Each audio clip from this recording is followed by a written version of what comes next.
So we're live on the podcast, and now we're supposed to be live on YouTube like 15 seconds later. Okay. Anyway. After this podcast, Johnny, I'm going to give you an extension for OBS that automatically does that.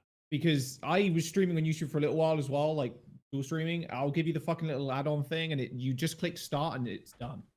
What? I'll give you that after the. I'll give you that after this. Sorry? What is this wizardry? What is he talking about? It's a wizard thing. What is he talking about? Do I trust this extension? No, Yes, absolutely not. Okay, well then, fuck He's you, mining then. Bitcoin on your computer. Yeah. Fucking ESCA. He's mining Just so Jaws. you never forget. Just so you never forget. Yeah. All right. Anyway, go on.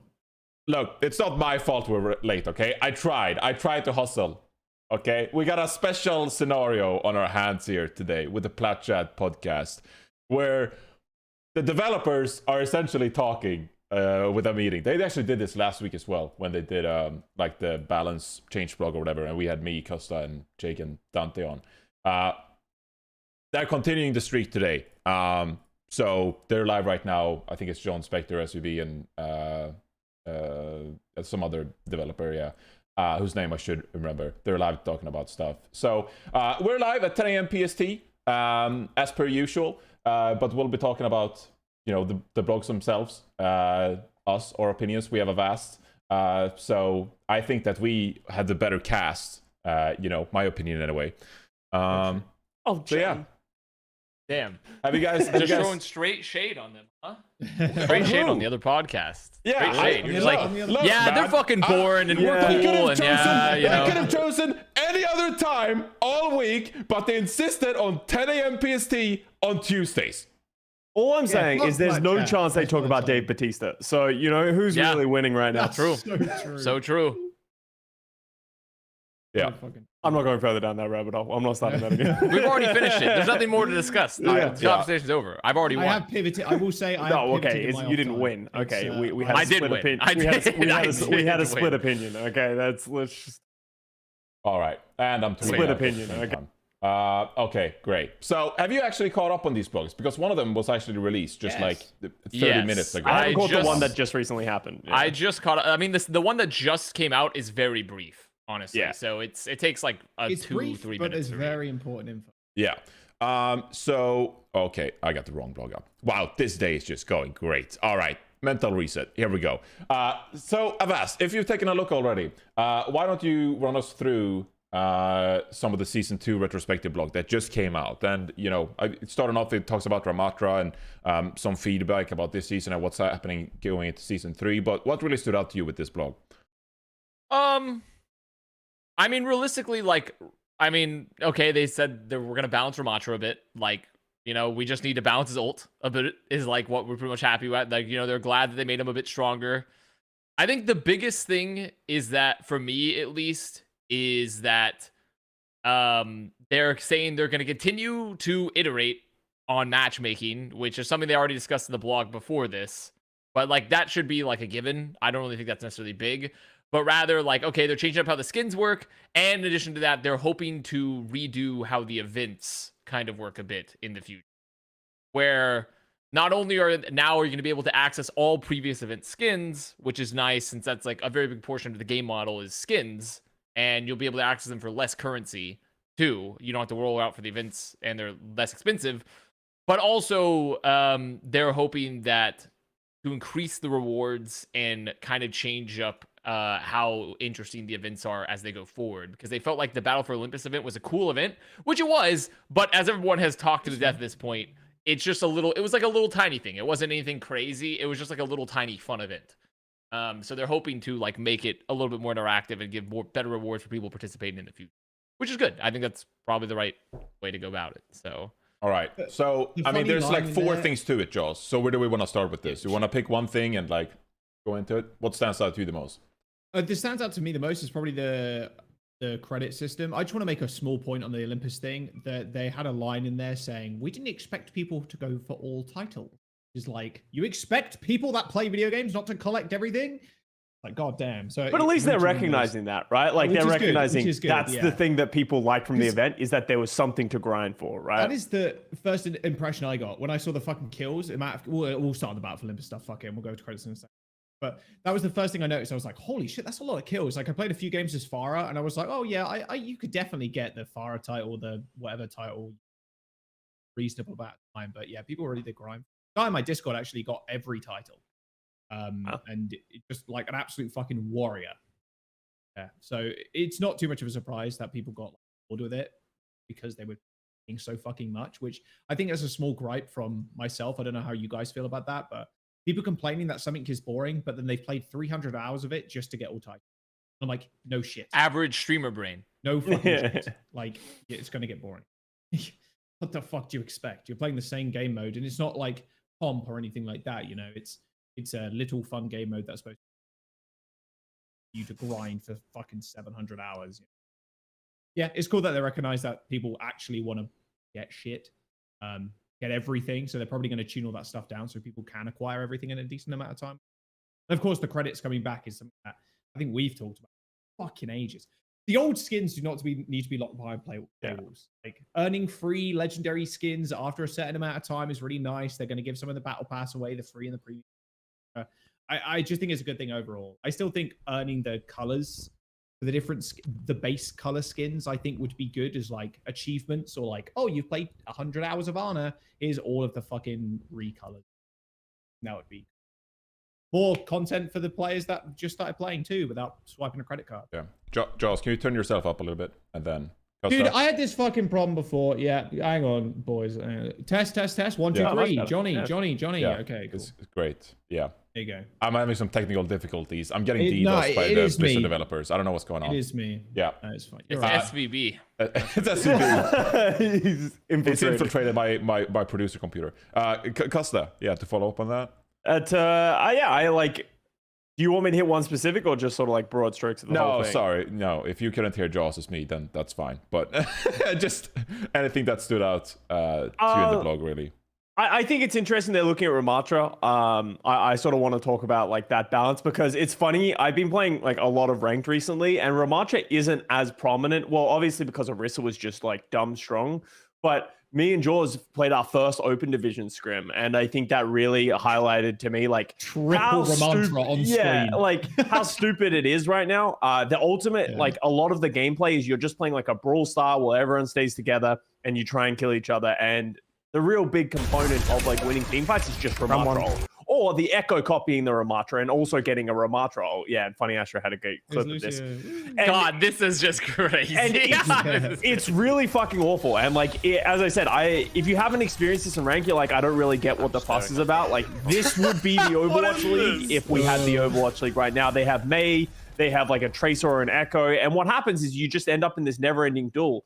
I think Kiriko is also to be blamed a little bit for this, unkillable Ramatra. But, they said in the blog post, the issue was he was useless. So we're like, oh, well, we need to buff his ultimate to make him more impactful. But now his ultimate is so impactful that it's just Brawl is the best thing to do. He has used beat at this point too, and they are still going. And you charge defenses because, like, here's what happens: is the Ramatra gets like 100 health, uses the power block, and I don't know what the damage reduction is, but it's so high that it's impossible to kill him when he blocks. So you're just going back and forth between holding block and getting healed, and it's just. Yeah. I'm glad they've recognized this is a problem, but this is kind of like goats. I'm like getting flashbacks right now of like, oh my god, the war. Like that's what I'm seeing right now. You get beat so often too. Like like Custa was saying, we were playing scrims yesterday, and we had literal 3 Ramachas on screen ulting. One of them was an Echo copy. Of course, that's not going to last forever because Echo copy, you'll get out of it at some point. But Scott was just sitting there, just amp it up. You just see his ult meter just. It's just like because they're doing so much damage. The AoE is doing so much damage, but it's getting countered by the Kiriko and the Lucio heals and shit. And one big counter to Ramatra, honestly, is Ana. But you can't play Ana because Kiriko exists. So it's very hard to balance that. And I do agree with you that Kiriko is a problem too. And like they're saying here, adding a cap to his ult for 20 seconds is perfect because, dude, it is a slugfest. And this is the one problem I had with Overwatch League metas in the past, where it was Brawl, but it was like Reaper Mei, and no one dies. And that's what's going to happen if this keeps going. Fuck. Yeah. Like, watching that shit is boring. I'm actually fucking casting that shit. I'm like, I can't wait for the Reaper to use Wraith, and then maybe they can. Oh wait, no, May Ice Block. Oh, May Wall. Oh, don't worry. Imagine if we started the 2023 season with that meta. Dude, May Reaper or viewership would Mantra just Kiriko? Yeah. Yeah, it would. I'd be like, can I go to the desk? Because then I don't have to say anything for 40 minutes because this game is going to last 40 minutes. We just Like, get to talk about it afterwards, and we don't even have Get me to out. talk about the Yeah, game. exactly. You don't have to. You literally don't have to sit through it talking about the game. Like, yeah, it's silly, but this is another really fucking props to the devs of being like, oh shit, actually, this is a problem. Like, and almost instantly coming out with something saying, we're going to cap that shit. It's done. Do you think 20 seconds is too long? I would almost rather have it be more deadly and even shorter. Like it could have a thing where the closer people are, but the problem, it doesn't do enough damage that it instantly kills everyone. The problem is just the duration and the longevity of the burn. That it's like, oh, once you've used your defensive cooldowns, everyone just starts to fucking die. And it's just really strong in unique scenarios. Yeah, I mean, how long does it compare to other ultimates if you go down that route? So Echo ult, I don't know exactly how 20 long. seconds is very 20 seconds is pretty Yeah. long when you compare to Compared most. to 20 Sound seconds Barrier, is Dragon very Blade is long. 8 seconds. It's I everything's, can't think of below 10. very many ults that last. Most ults Mercy? are pretty much their Valkyrie, impact maybe? is felt within 50. Mercy Yeah, but always even very still, long. but that's very different, right? Because she's not getting she's obviously gaining impact, but it's not From a rage? the impact felt that she can control is just it's just not the same. No other ult generally, I feel like it's almost always done within the 15-second to 12-second mark. In terms of all the impact is felt. By that point. 20 seconds is pretty long. I personally, I'm glad they're changing this. I just think from the beginning this was a really poor ult design choice because it's inherently based on you do not have the only active part of you is your positioning, and everything else is just a giant field. You're not having to aim anything. You're not having to actively participate with your. It's not even it's really just you walking around, right? There's obviously positioning and setting it up in a way, but I feel like this is just unfortunate that this is they chose a huge AOE barrier mode ult because this is gonna be a really hard ult to balance because it's either going to be awful or it's going to be oppressive, and it's really tough to get in between. The problem with Overwatch as well, the way the game modes work, I mean, whether it's payload or control as well, you sort of have this Newton's law dilemma when it comes to the ultimates in Overwatch. Hang on, let me get there, Custa. I see your skepticism. Okay, but say you have a really short ultimate, but it's very powerful. I can't come up with something right now, but a 4-second ultimate that's really powerful for 4 seconds. You can't really take that and extend it but make it weaker. So we'll have a weaker ultimate that is 20 seconds long and it'll be as balanced as a shorter ultimate that is more powerful, because 20 seconds is so long when it comes to impacting the game modes. It's 20 seconds of just being stronger on a control point is forever. It's if you have a statistical advantage because you activated your ult on the point for 20 seconds. Pros are going to be so efficient, or not even pros, just grandmaster players, top 500 players. They're going to be so good at extracting that extra value for 20 seconds that is going to be a major advantage when it comes to these time-based game modes, right? And so I feel like you sort of have to set a duration cap just to not make it obnoxious to play some of these heroes. I playing against some of these heroes. Imagine if you had an Orisa Bongo that was 20 seconds long. You'd be we don't want to fight a Bongo that lasts 20 seconds and they're just going to have a damage boost, increase for 20 seconds. That's absurd. So yeah, I do think there should be a cap on some of these transformation abilities, because otherwise the game modes just get super imbalanced as a result of it. Yeah. See, I got there, Custa. I got there. Yeah, no, you got that. You made a good point. You made a good point. And I agree. It's just length is just such a difficult thing to mess with, as you said. 20 seconds just feels too long, and that's sort of why I brought it up to begin with, because it's still going to create these weird impasses. I think they'd be better off doing something the 10 to 12 second range, and just if it's a problem that it just becomes useless, give it something more, because as Avast said, right, it doesn't even need to just do more damage. Just give it something that will make it interesting. Fuck it, make him Tryndamere and make him unkillable during the raid thing, so he can just run in at 1 health, and it's a risk to reward of you have to time your aggression and like, or like, and maybe you can't be healed during that duration or something. Like, I don't know, just like make it so that you have to use your brain a little bit more rather than just like AFK. block and just sort of like standing in the opposition, because as soon as you end up in a mirror matchup as well, which is where we are, it's so boring, like straight up. Never ending.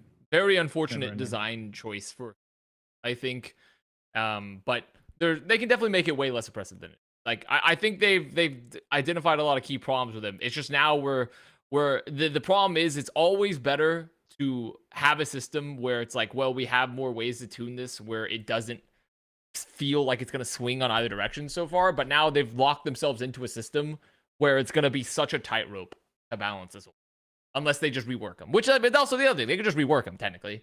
But you like just rework the single ult. Yeah, I don't think. Yeah, it's just like, it's mostly just the ult. Like I just feel like this ult is a very unfortunate. It's kind of like how Aristo Bongo was, right? Aristo Bongo was like, you had realistically, there was very little player control in terms of how effective it was, and also very little like very little like negative of consequences generally, unless you literally just inted the bongo and threw it out in front of everyone to shoot. You could just put it anywhere and you had unreasonable amounts of impact with that ult, you know? So that's one of those things where I want, in general, for most games like this, like a shooter game that also has like these MOBA characteristics, you want it to have a little bit more player input into how its impact is felt versus just like you get universal value. What is the most annoying ultimate? Killjoy ult or Risa Bongo? Well, Killjoy ult is like exceptionally strong right now, but like the thing is that it's still, the act of getting it is like, the impact of it is not the same, because like you can build an ult multiple times per round. You can't really build a Killjoy ult generally multiple rounds per round of Valorant, you know? Like it's not gonna happen. So you only have to deal with the obnoxiousness twice per game, or twice per yeah, but even still, like that, that's like far, the impact that you feel it, like in my opinion, it's like that's still far less options in terms of like, you don't feel it as often as you do in Overwatch. Like Overwatch, you could have a terrible ult get popped like 3 times in the span of a minute and a half or something, if you're crazy, if something's going like crazy. If you're the best eraser in the world, but all right, sorry about that. Joss, go on. No, I was going to say one kind of counterpoint to that. I guess it's not like a super counterpoint, but I will say I think it wouldn't actually be too much of an issue if Ana was meta, or if Ana could be played. Yeah. Because the reason why Ana can't be played right now is because Kiriko exists. Literally just exists. And Kiriko existing just nullifies Ana almost completely because of Suzu. And because you can anti-nade, and then you get Suzu, you get sleep, you get Suzu. If Ana was meta and pretend Kiriko didn't exist, Ana 100% will be meta in these comps because you can sleep the Ram. As soon as he puts up and the you can fucking anti-heal him so he can't get up. You can anti-heal the fucking Ram, and as soon as he puts up those blocking fists, you can fucking sleep the motherfucker. And I think that wouldn't actually be a problem. I think the 20 seconds would actually be kind of balanced, because it would make sure the Romancho wouldn't want to sit there and block all the time, because Ana's just going to go, boop, and then your whole team's going to run away. And in general, people are going to get better at kiting this ultimate too. I think Romancho has been out for a fairly decent amount of time now, of course, since the start of season 2, but it's still not to the point, I don't think, where players are fully like min-maxing, like you were saying, John. I think if you took Kiriko out of the equation, I think this wouldn't really be as much of a discussion topic.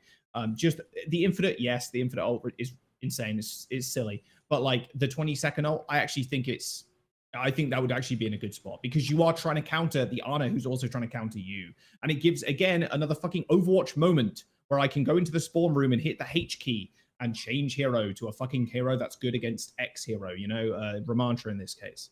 And I want to bring, like, Jack's point is like super important when we're having this discussion about Ramantra, because in the last, 3 months or like 4 months since Overwatch 2 has been out and Kiriko's existed, we were mad about Roadhog because Roadhog became invulnerable because his kit was uncounterable because Kiriko existed. Orisa was a problem because she has infinite cooldowns, and if she ever did actually get in trouble, Kiriko exists and she can use Suzu. Now we're going into Ramantra. Ramantra, all of his weaknesses are like fixed by Kiriko. So 3 different tanks have had issues because their kit becomes too oppressive when you have Suzu, so we've had to nerf those tanks. The common element of all of those is Suzu on Kiriko and her ability to just undo any mistakes or any issues that a hero has. So they need to take a really hard look at Suzu, because I don't think this is going to change in the long term, because as long as these stagnant heroes have a character like Kiriko who can just permanently pocket them, it will continue to exist, and dive won't be as prominent. I want to add someone in if anybody's got something to say. I'm sorry, but this is a trend. I think with patches, this is like slightly worrying. They've already talked about like the patch frequency and stuff like that, and they fixed the hotfix. They fixed the hotfix issue, which means they couldn't hotfix. So they've done that now. So now they can hotfix. So that's good, obviously. But the frequency of the patches obviously is going to be increased compared to like Overwatch 1. Who's fucking surprised? But it's obviously a good thing. The issue is the patch direction with certain things too. The recent patch that we've had, I think was pretty decent overall, I'd say. Like the Hog one, I'm like, okay, this is actually pretty good. I tweeted out like, okay, this patch is not bad. People took that as I was praising the patch and saying it was the best thing that happened to Overwatch since fucking Overwatch 2016. Exactly, right? And dude, the amount of people that missed it. Reading comprehension on Twitter is just fucking ridiculous, by the way. I say some shit about ranked, about you being fucking garbage at the game, which we'll get onto a bit later with the new matchmaking post. And people are like, you don't want the LSR system back. Didn't say that, by the way. I said you What's didn't get the Twitter wins, meme? It's like garbage. you can write "I like pancakes" and someone on Twitter can be like, "So you hate waffles?" Yeah, exactly. It's exactly like that. But like my original point was the patch frequency is fucking fantastic, but the things that they are aiming the nerfs or the balance or the changes to have been kind of meh. The main problem I think that over the last few months has been Mercy, right? And has been Kiriko. There are fucking problems with those supports that need to be fixed. They didn't fix Kiriko. They just nerfed her healing output, which is good overall, I think, because the healing output is still really good. But they didn't touch Susie. And then they didn't touch Mercy at all. Although they did say or like tangentially mention they're going to look at Mercy soon, TM. So which is great. But I'm just worried that the targets that they're currently firing at in terms of nerfs are just misguided because they look at the hero that's broken and they're not broken. It's the other heroes that enable them that need to be sorted. Yeah, so we had this conversation on the podcast last week, and I said essentially that I almost felt like looking at last week's patch notes that they promised a Roadhog change in January, and so they pushed this update out in January to fix Hog, but it was like there are still things missing, like from this balance patch or whatever, that just makes sense. And so I think going into the next season, it is likely that we'll actually see quite a lot of changes that could have made it into last week's patch, but it wasn't quite ready. They just had to get the Roadhog changes out in order to not like bait their community, promising something and then not coming in clutch for it. So that's how I felt. It was a bit absurd that some changes weren't in that patch itself. I think that's a reasonable point because that's when the big patches come through, right? They're going to have one at the big. Yeah, it makes sense. The biggest patches at the start of the season, yeah. Exactly. So it does make sense, but like, I'd be worried right now. I'm like, okay, they better target the shit that's OP right now for season 3, which happens when in like a week or something. Like I don't know when the season ends. I think it's in like 7 days. It's coming soon. Yeah, we'll see. Now.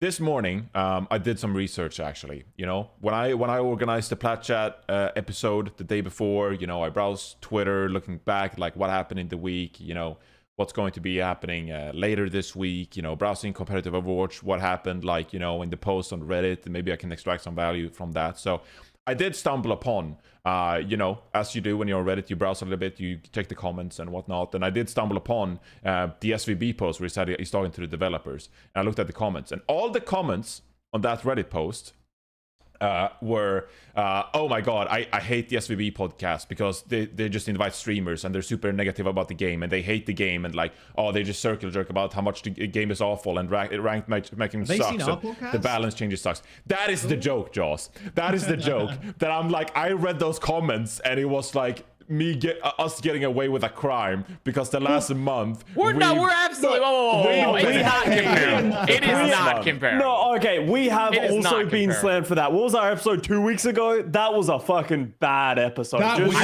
so dumb. Was I on that?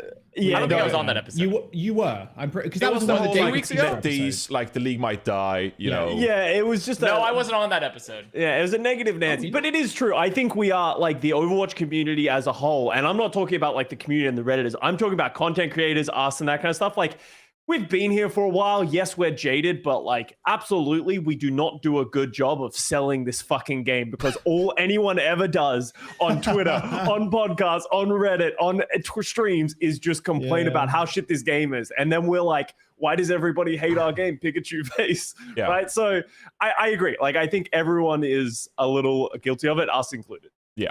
Yeah. I don't think we're the same scale, personally. I don't think we're the same. I will down that hill. I don't think it's the same scale because I just find generally our methods are a little bit more.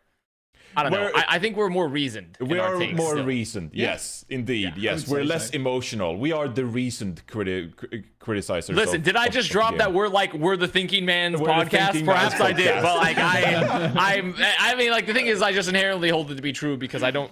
Most streamers they're great at entertaining and they're terrible at like creating coherent information. So yeah. Most of the time, I feel like, we're pretty level-headed, and we argue both sides of the take or whatever. But anyway, it felt like we were getting away with murder as I read all the criticism about the SUV's podcast. I thoroughly enjoed being on with Custa. But anyway, so I wanted to take that. I wanted to take that, negativity, and let's be the positive podcast. So I apologize for the frazzled kind of hosting to start this episode, but I want to go back to the Battle for Olympus and the other events here, and actually, get your guys' take on that event. We know that it wasn't satisfactory, but they did write some pretty positive things here, like reflecting on the feedback. So based on your feedback, we plan to make a team deathmatch version because people complained that you could only play it solo, you couldn't play with friends, for example. Mistakenly did not include environmental kills. And then there was also feedback about the Winter Wonderland, the Lunar New Year events. So they were like, well, there's tons of new players coming into Overwatch 2. It's free to play now. So these people get to experience these events for the first time. But then they were like, well, we understand that the core community, the veterans of Overwatch, they're not really excited because it's the same old events that they played in Overwatch 1. So they're like, and it's the same with the skins. Like the skins, like if you played Overwatch for the past 5 years, participated in these events, you probably have the skin already. So, they're working on rewards for future events that no one has and introduce new skins in that regard. So that's a positive, right? They listen to our feedback. We're getting new unique events. They heard our feedback. We're getting new skins. Johnny, shut up. Okay, no, Johnny, shut up. Okay, I'm coming in with my negative Nancy because that's what we do in Overwatch podcast because that's what we need to do. Here's my thing. It is super awesome that we're getting a lot more communication from Blizzard. Like we're getting, forum post after forum post. We're getting great insight into what they're doing, what their plans are. My biggest frustration still to this day with Overwatch 2 is we have not seen the execution happen almost across the board yet. Like, yes, they're like, oh, we want to do better events. We knew that coming into Overwatch 2. This was a good step in the right direction, but as they're saying, like, it wasn't executed perfectly. Hero balance hasn't been executed perfectly. There's so many things, the ranked has not been executed perfectly, and they're talking about how they're taking feedback and iterating on it. I'm at the point where I'm like, I just want to see you do it, right? And I want to see them just, like, execute on the things that they're promising. So everything in these blog posts, like especially this one, it's all solid stuff. It's the right stuff that we want. It's good that they recognize it, but I just want to see them do it. And I want to see them like actually pull off some of the things that they're promising right now.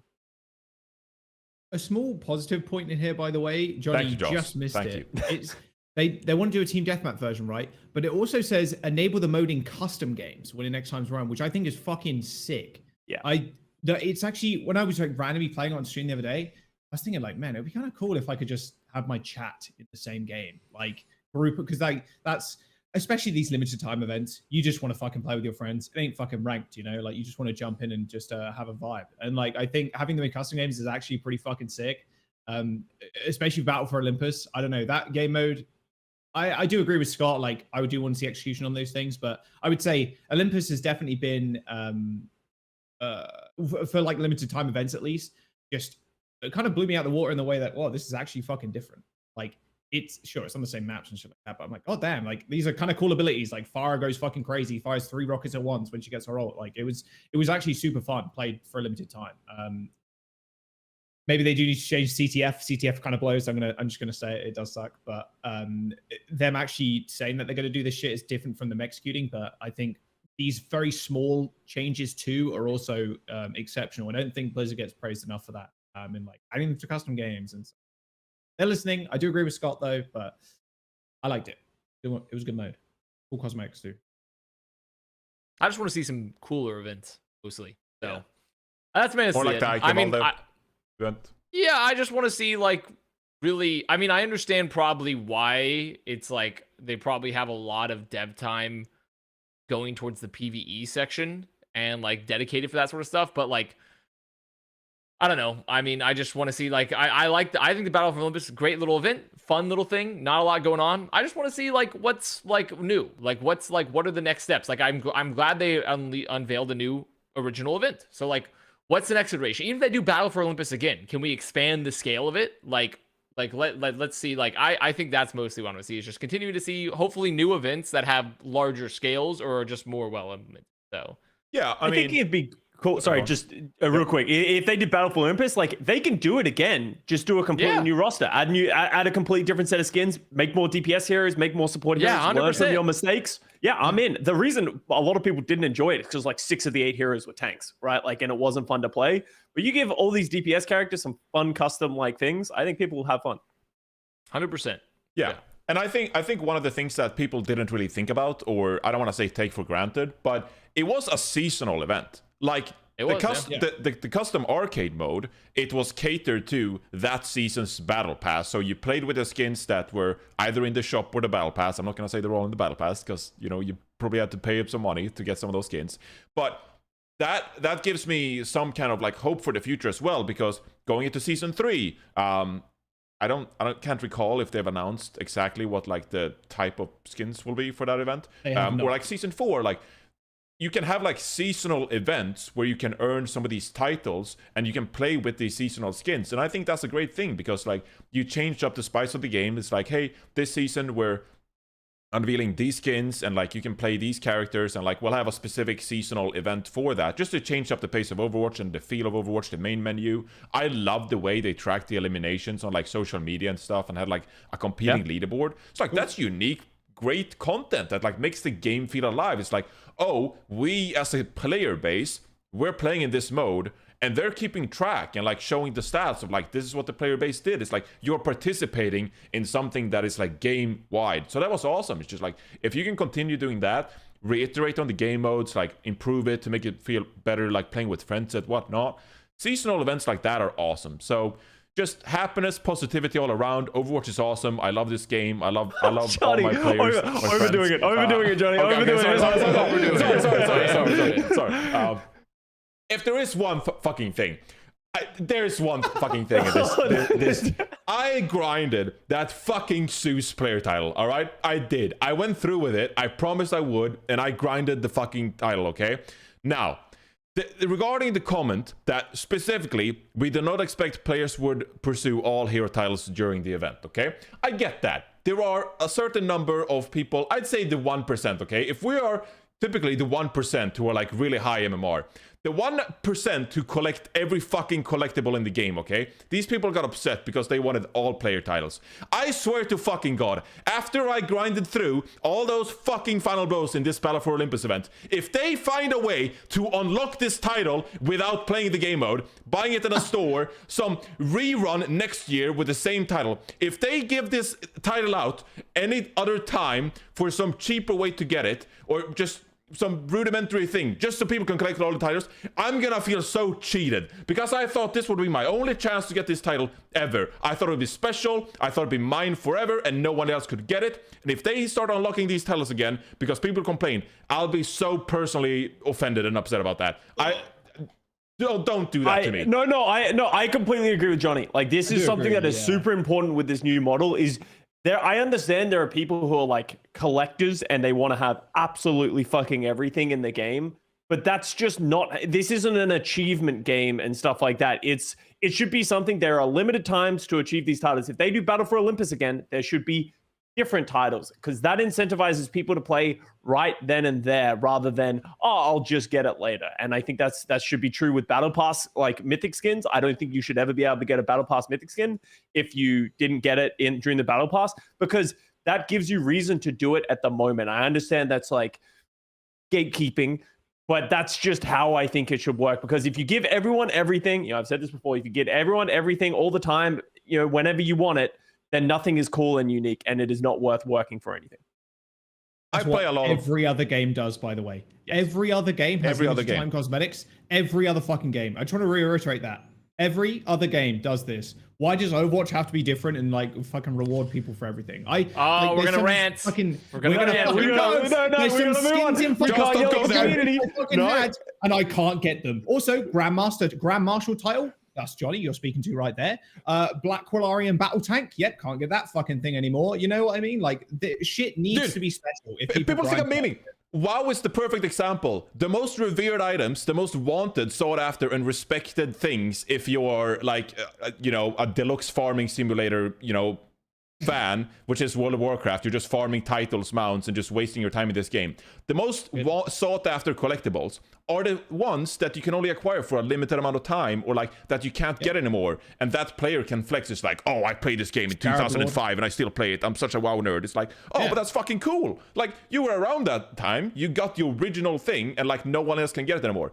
The thing that people can just like go farm whenever they want, and it's just like luck oriented, and they can just go kill some boss that's like relevant 10 years later. It's like no one gives a shit about that. And I think like it's a good example for like these unique rewards that are like limited time only.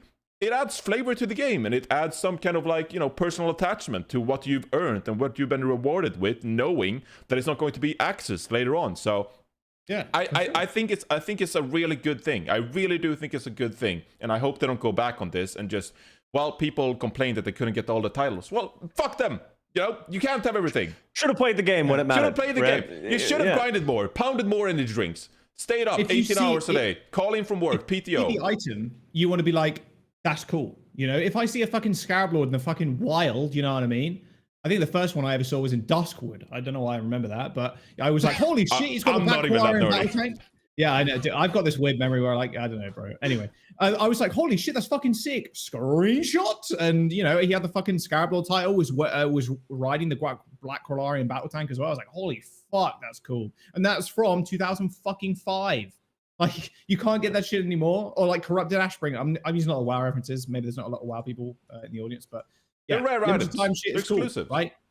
Yeah, it's cool. If you can get the mythic skins again, I'm gonna be like, oh, fucking great. Yeah, fucking sick. It's like, why would I finish a battle pass ever if I know I can get? If I can just fucking get it again, there's no. And that's the titles at the end of the battle pass too, right? Where it's like, oh shit, you grinded like, holy fuck, you grinded a lot this season. God damn, you got the whatever title. Like, they should not be released ever again. Like, also, it's a fucking cosmetic. Who gives a shit? Like, it's a fucking cosmetic. It doesn't matter. Jack, okay. It's okay. Keeping it down? All right, okay. But I think the most important thing is it's all relevant of, it comes back full circle of, just play the game. That's all that they want, and that's all that they should be providing these things. They just want you to play the game. If you don't want to play the game, but you want the cosmetic, I don't know what to tell you. Yeah. Hey, also, we kind of missed this point that was actually kind of nice, is that also they said they're exploring options that in the beginning of the article, or in the beginning of the they're pretty much saying like how they want like to show that if you invested your time to the game, it'll be shown that you can, like, maybe in particular heroes, like the more you grind, the more you can earn things to show that you put a lot of time to a hero. That's or a certain time to a thing, which I think is great, because I do think people should be rewarded for investing their time into the game. Sort of like the battle pass, right? Like, if you grind the battle pass, you should get the skin. I think it's great if they offer more and more options to, especially if you can, like, because I imagine they'll have a similar system for their PvE, visually display like, oh, I've played like 10,000 hours of fucking Torbjorn. I have the legendary Torb Cockhammer or something, like I have this. Like, I think something like that, or like specific titles like that, is good. I think those are good things to incentivize people to like play and to like do things like that's another great option moving forward. Where I'm glad they're invested in like also giving people rewards for playing and investing their time into things like that. You should be rewarded for participating. You should not necessarily get everything, though. Being able to buy old legendary skins with the credits and reducing those shot prices is also still good. It's nice. So, even though it's not technically the premium currency, but like that's not required. So. Yeah, we didn't really discuss it that much, but I guess this is what you're kind of talking about as well. Reintroducing the credits. So they got the 1,500 legacy credits. You can now actually earn them for free in the battle pass. You don't have to buy the battle pass, and you get 1,500 credits that you can unlock one skin for. So, one of these Witch Mercy, Service Blast Torbjorn, these cost 1,500, I guess. I'm assuming. I'm not reading, I'm just guessing. They are. Actually, I didn't see that. 500 credits is premium rewards spread throughout. So you're going to get, that's actually, I didn't realize that they were putting premium credits but you're mostly into the battle getting pass. the 1,500 legacy credits. No, but there's 500. No, I think premium no, rewards means you can only get 500 legacy. if you actually buy the battle pass. So that would be like a reward for if you bought the battle pass, whereas Oh, yeah, 1500 is for free. 50 is the free. Oh, and you'll get another Yes. 500 for the. Oh, okay. Well, that's disappointing. I was wondering if they were going to give you 50% of your battle pass if you. No, finish it. that's no. not no. It's Oh, legacy okay. credits. Now I'm sad. Yeah. But it's okay. It's a step in the right direction. I think we can all agree. Overwatch 1 stuff no one should have to pay $20 for an Overwatch 1 skin that everyone was given for free if you played in Overwatch 1. It's a great way. You know, they've been putting it in the drop system on Twitch. They've been giving it that's a great way to promote and get people to play the game. Is just like give them these old skins that aren't as relevant anymore, and then just put the new shit in the shop. Yep. Also, something at the very bottom that I thought was kind of interesting.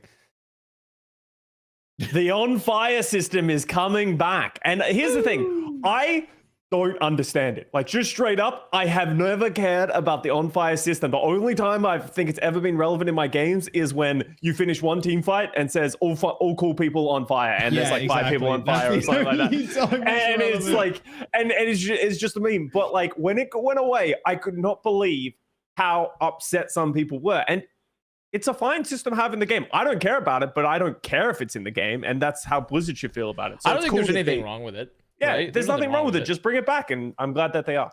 I hope they also, because it's tacked on to the post right under that, you see, is like, while still in the early stages, we have begun design work on a hero-based progression system that would showcase the energy players put on. Yeah. I think it would be cool. I want them to add more visual elements. If the goal of the game is microtransactions, like, you need more visual elements. Like, you do need that. So, like, wouldn't it be cool if, like, the on-fire system is, like, you physically are, like, on fire or something? Like, you know, like, something to physically denote, like, oh, you're popping the fuck off. Like, hell, they could even just steal from other games and have, like, have an announcer voice being, like, on fire, you know, like, some shit like that, you know? Like, Halo I don't thing, really yeah. care. What if you do like a Radianite system from Valorant, where you put Radianite in the battle pass, and therefore people get that and they can use that to upgrade things within their character? Yeah, or like that you have to 100%. unlock.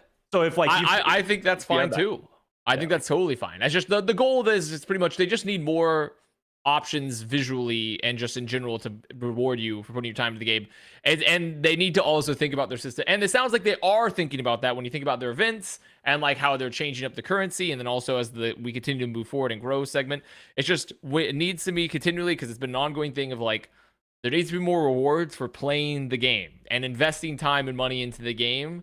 Like, you need to be, and that includes on the ranked ladder, right? Or doing this ladders of like these community events. Like, you should be rewarded. Like, maybe you need currency from like doing well in competitive to unlock certain progression tiers, right? Like, theoretically for certain things, like kind of like the PvP stuff in WoW, where like you can only unlock certain things with PvP points. So like, you know, there's a lot of systems that they haven't explored at all, that there's a lot of room to explore. All right, this is where Debbie Downer Johnny comes in here, okay? It's been over 7 years, all right?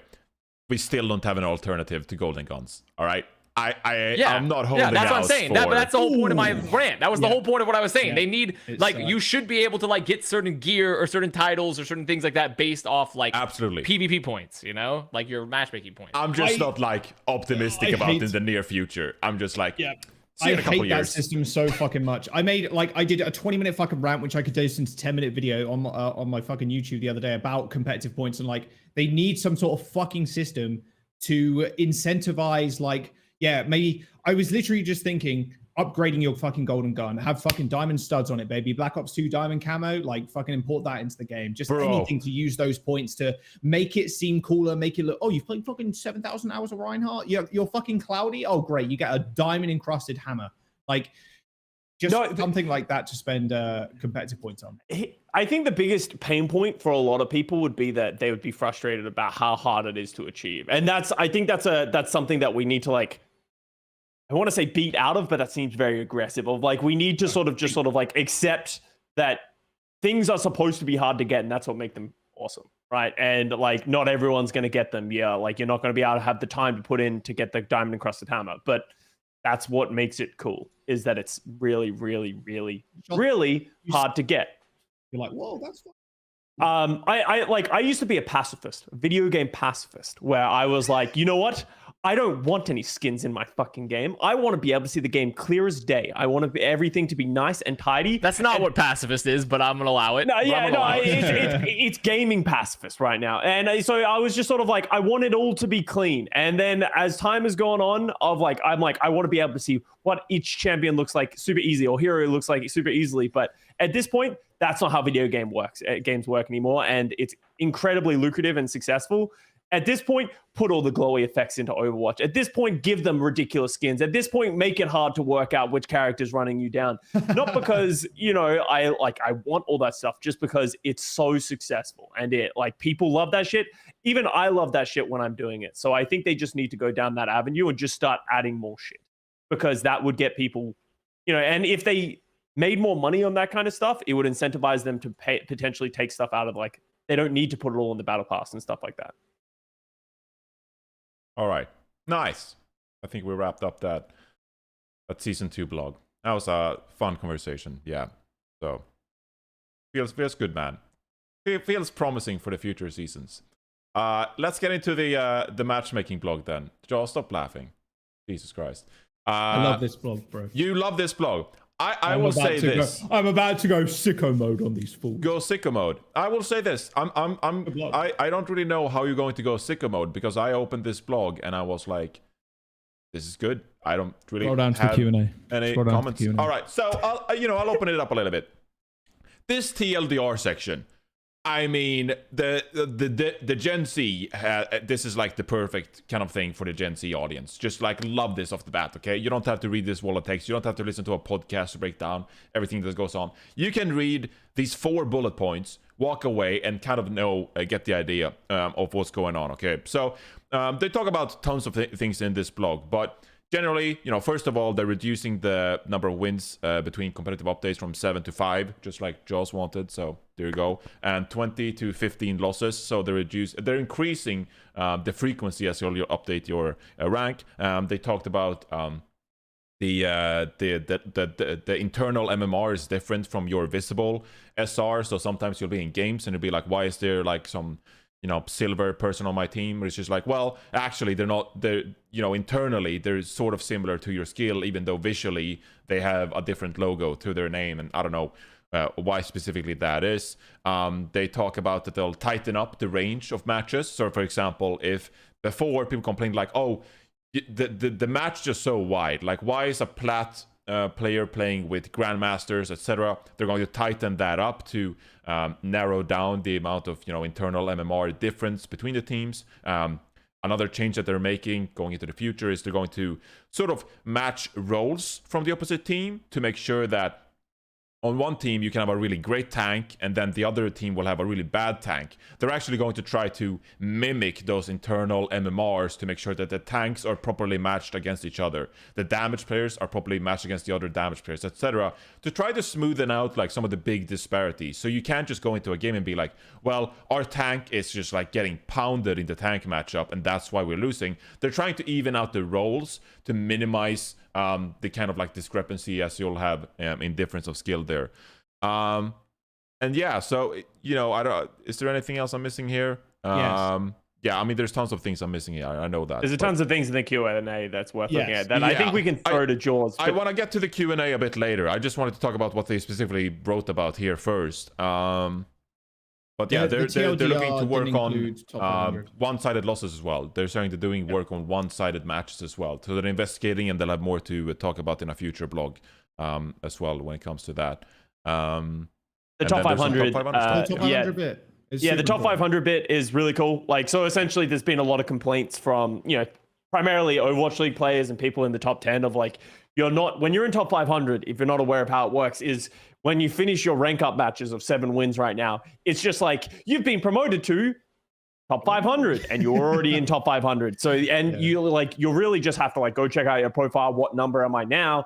And then you're not seeing your number really go up and down very often, which at the highest rank, you want to be playing for every match. Every win matters, every loss matters. You want to see where you're stacking up against people. So they said that they're going to make it so that if you're in top 500, you will see your rank change every single match, which is great for everybody. I hope that they fix the border issue. I believe that they have, of the people who are getting higher ranks was based on the amount they played in Overwatch 1.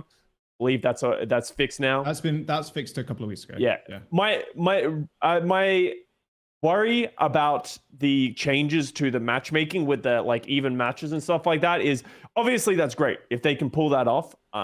But we've seen it in the past where they've made these changes to make the game more balanced. And what that does inherently is raise the queue times. And then we end up in this like seesawing battle of like, everyone's like, oh, the games are so imbalanced, so let's like make it more balanced. But then queue times go up and they're like, oh, queue times are so long, this is going to kill the games. And then they like fix it again. We just go back and forth of them like sort of turning the dial of the matchmaker to like more balanced matches or longer queue times. And they can't really work that out. So I'm worried that it might increase queue times. But if they can pull this off without increasing queue times, I'm down. It's obviously way better when you don't just have like a tank diff that is superseded by, a DPS diff. Yeah. It's a cool idea, though. I mean, it's something that they haven't really attempted to do in the past.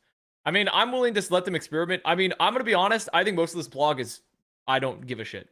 Because it's the shit that's been debated for the dawn of matchmaking. Yeah. Like, I'm like, I don't know. Maybe I'm just like, am I just a curmudgeon? Like, I don't know. I just see this shit and I'm like, it feels like it's just like teenagers that like haven't experienced the world that are like screeching about shit that's existed. What? No. Actual base coming take. out of nowhere. How the fuck I is mean, this a I base just- take? No, it is a That's base take. No, It that's is. I just like I agree I with mean like Avast. I just can't be asked to care about a lot of it because like matchmaking balance has been an issue for fucking 30 years. Like it's like I just can't. I'm like this shit has existed since Overwatch 1 in some way or capacity. You could definitely improve it. There's definitely ways like algorithmically. Do you think anyone on the Twitter forums or Battle.net has any concept of like, Kat, you gotta get out of here. Has any concept it's so of like, cute though. she's just in the way. There's like, have any like, are they out there tweaking the numbers? Like, oh, like, what if we move here to this theorem to like, okay, maybe we do a middle out compression. We all jerk the dicks fat. It's like, I don't know. Like, I just like, I don't think dicks on very your few mind people right are equipped or have the internal knowledge to even like discuss this. And these topics have been talked to death. They're not new. I just like, I can't like, I don't know. It's hard for me to really, the only interesting parts of this are maybe revealing some internal systems that people have misconceptions are like, does my individual performance affect my ranking?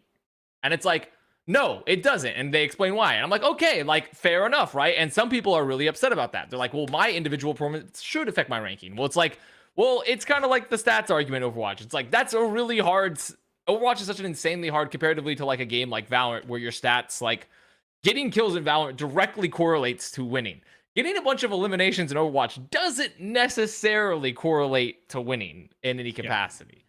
So it's like, I think that there's things like that I'm really interested in. Things like, oh, we're going to try to put pairs of similar ELO people. That's an interesting topic because it's like, okay, we're going to try something that hasn't been done before. Like we are going to place tank pairs against each other that have similar matchmaking ratings. Be like, and then they can examine that system based off that. Do matching similar tank pairs affect the outcome of the game system? What about support pairs? What about DPS pairs, right? There's so much data that can be gathered from that. But like the most of this is just like them being like, yeah, like sometimes you lose, sometimes you win. And I'm like, well, okay, like I've seen this shit before. Like, okay. But the biggest joke ever is that it needs to be said. Scroll down to the FAQ. It needs to be said. Jack's right, let him cook. It needs to be fucking said because people are fucking stupid. The amount of people that, dude, and I'm not talking about general public here either. Okay. The amount of people, sane, maybe sane, maybe not sane people, and I'm talking about fucking content creators here, that say, I have lost 10 games in a row. But then they don't talk about the fucking 10 games they won in a row because they lost 10 games in a row. And there's a very good fucking question here right at the very top. And I thought it was a Valorant joke. Genuinely. I tuned into Bren's stream when he's modding at Valorant. Oh, I'm in loser's queue. I'm like, that's so funny, bro. I love that meme. I'm going to, maybe Overwatch will take that meme. They had to fucking put it in the Q&A because people started believing it. The reason why you're getting very like long loss streaks or a few losses in a row is because when you win, guess what happens to your MMR? It goes up. Okay. Then what happens? Oh, you play better opponents. Okay, cool. Maybe they shit on you. Oh, great. Okay, what happens to your MMR? It goes down. You maybe play the same opponents again. They fucking shit on you again, and it goes down again. Like that's just how matchmaking works. It's like incredibly frustrating, especially seeing content creators like complain about this shit. And I'm like, you guys, you do not understand like basic fucking maths. Like, if you win a ton, your MMR is going to go up, so you're playing better opponents. You're probably going to lose a few up there because you're maybe not ready. Maybe you got lucky in a couple of games. And then to kind of pivot off a Avast point as well, stats almost being fuck all in Overwatch. A good example of that is healers, like supports. If you're getting shit on as a team, your supports are probably going to have more healing.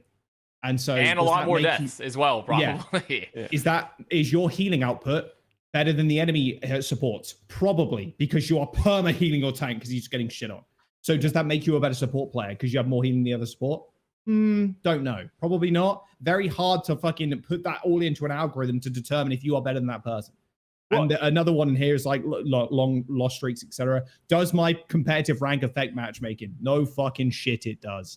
Like, the internal MMR obviously is not visible, right? So like, if people are lower rated in your games, they probably have the similar MMR to you. And it's just crazy to me that people don't really understand these basic concepts. Honestly, you know what? Fair enough. If you haven't looked into that kind of stuff or it's not your cup of tea, great. Look at this FAQ and it will answer a lot of that stuff. Here's what you don't understand, Joss. Here's what you don't understand. Hang on, Johnny. Let me get to this fucking point. Can we do a full rating reset? Did you play the alpha or beta? Nope. Yeah. Didn't fucking think so.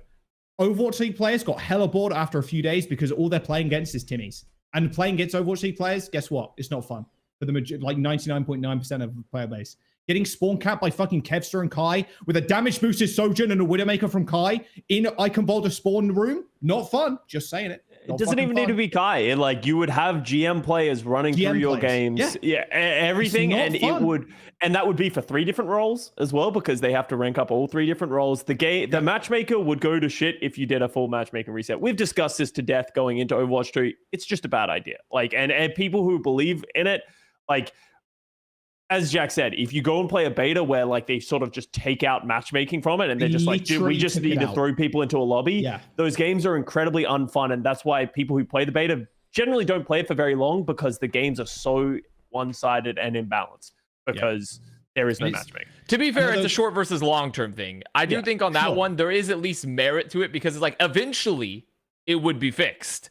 And you would come to a more perfect matchmaking solution theoretically. What is your eventually? Like, I'm going to say it would take 6 months for it to No, that's what I'm saying. It would take a really, really long time. Exactly. So it just depends on, like, are you willing to be like the Michael Burry of like fucking matchmaking ELO and like wait for the 2008 housing bubble to collapse of ELO and just sit there and like, here it comes. And then finally you cash in after playing like 80 fucking thousand games, and then like everything's ready. So like, I do think that like there is obviously an argument to be made of like, but I think that one at least has merit because there is an end goal that would make sense. Sure. It just would cause so much pain in the meantime that like it probably doesn't make a lot of sense to implement.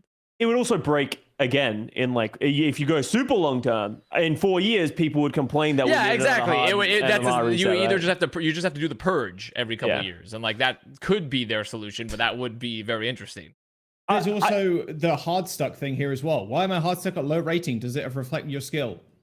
Win more, be better at the game.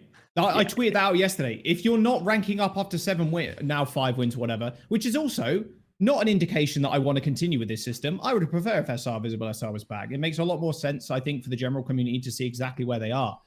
Why am I hard stuck at low rating?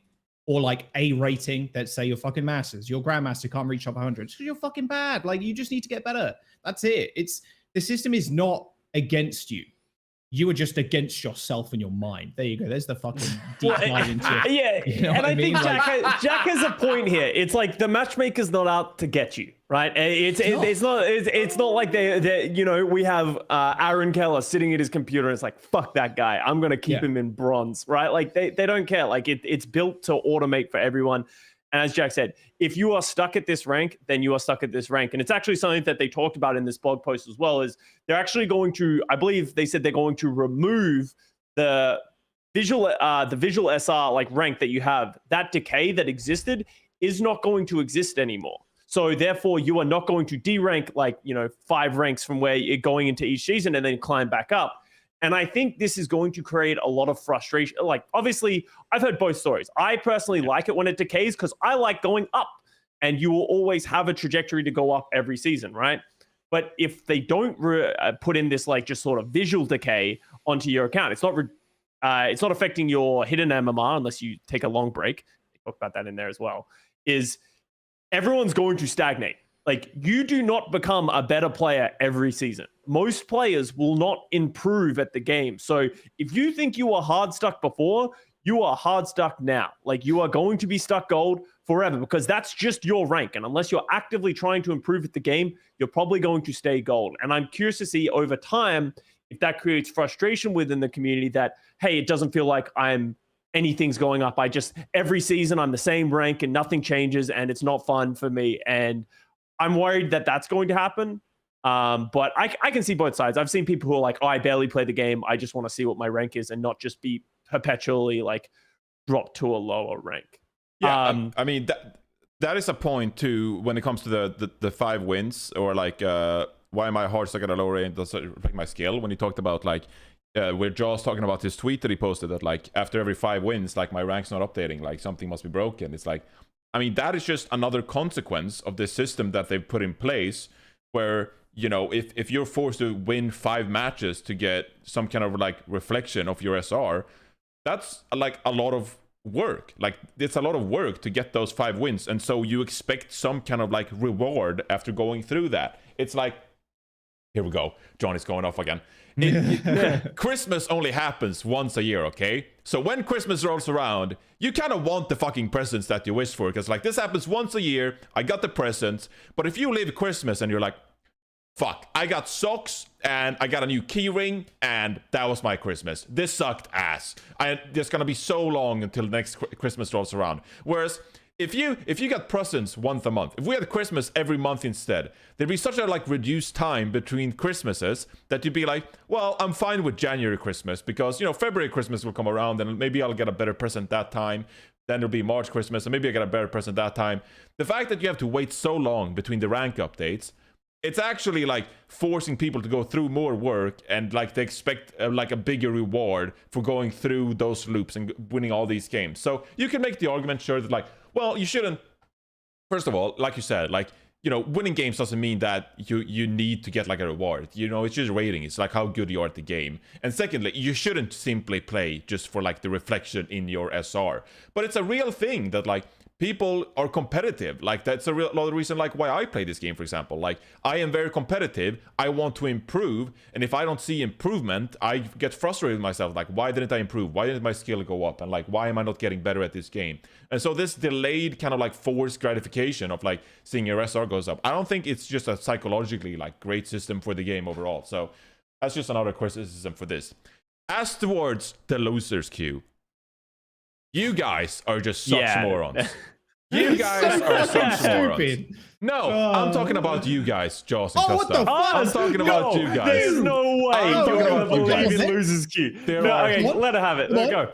I can't believe that you fall for these lies by Activision Blizzard. There are more grand plans in place. The big government is lying to you, Jaws and Custa. Oh no. The big government is lying to you. My eyes are being open. Right here, they're deceiving you. It's all a great lie. They're abusing their players psychologically. They're implementing the losers queue, but they're lying to you. They're not saying there's no losers queue. There's no losers queue.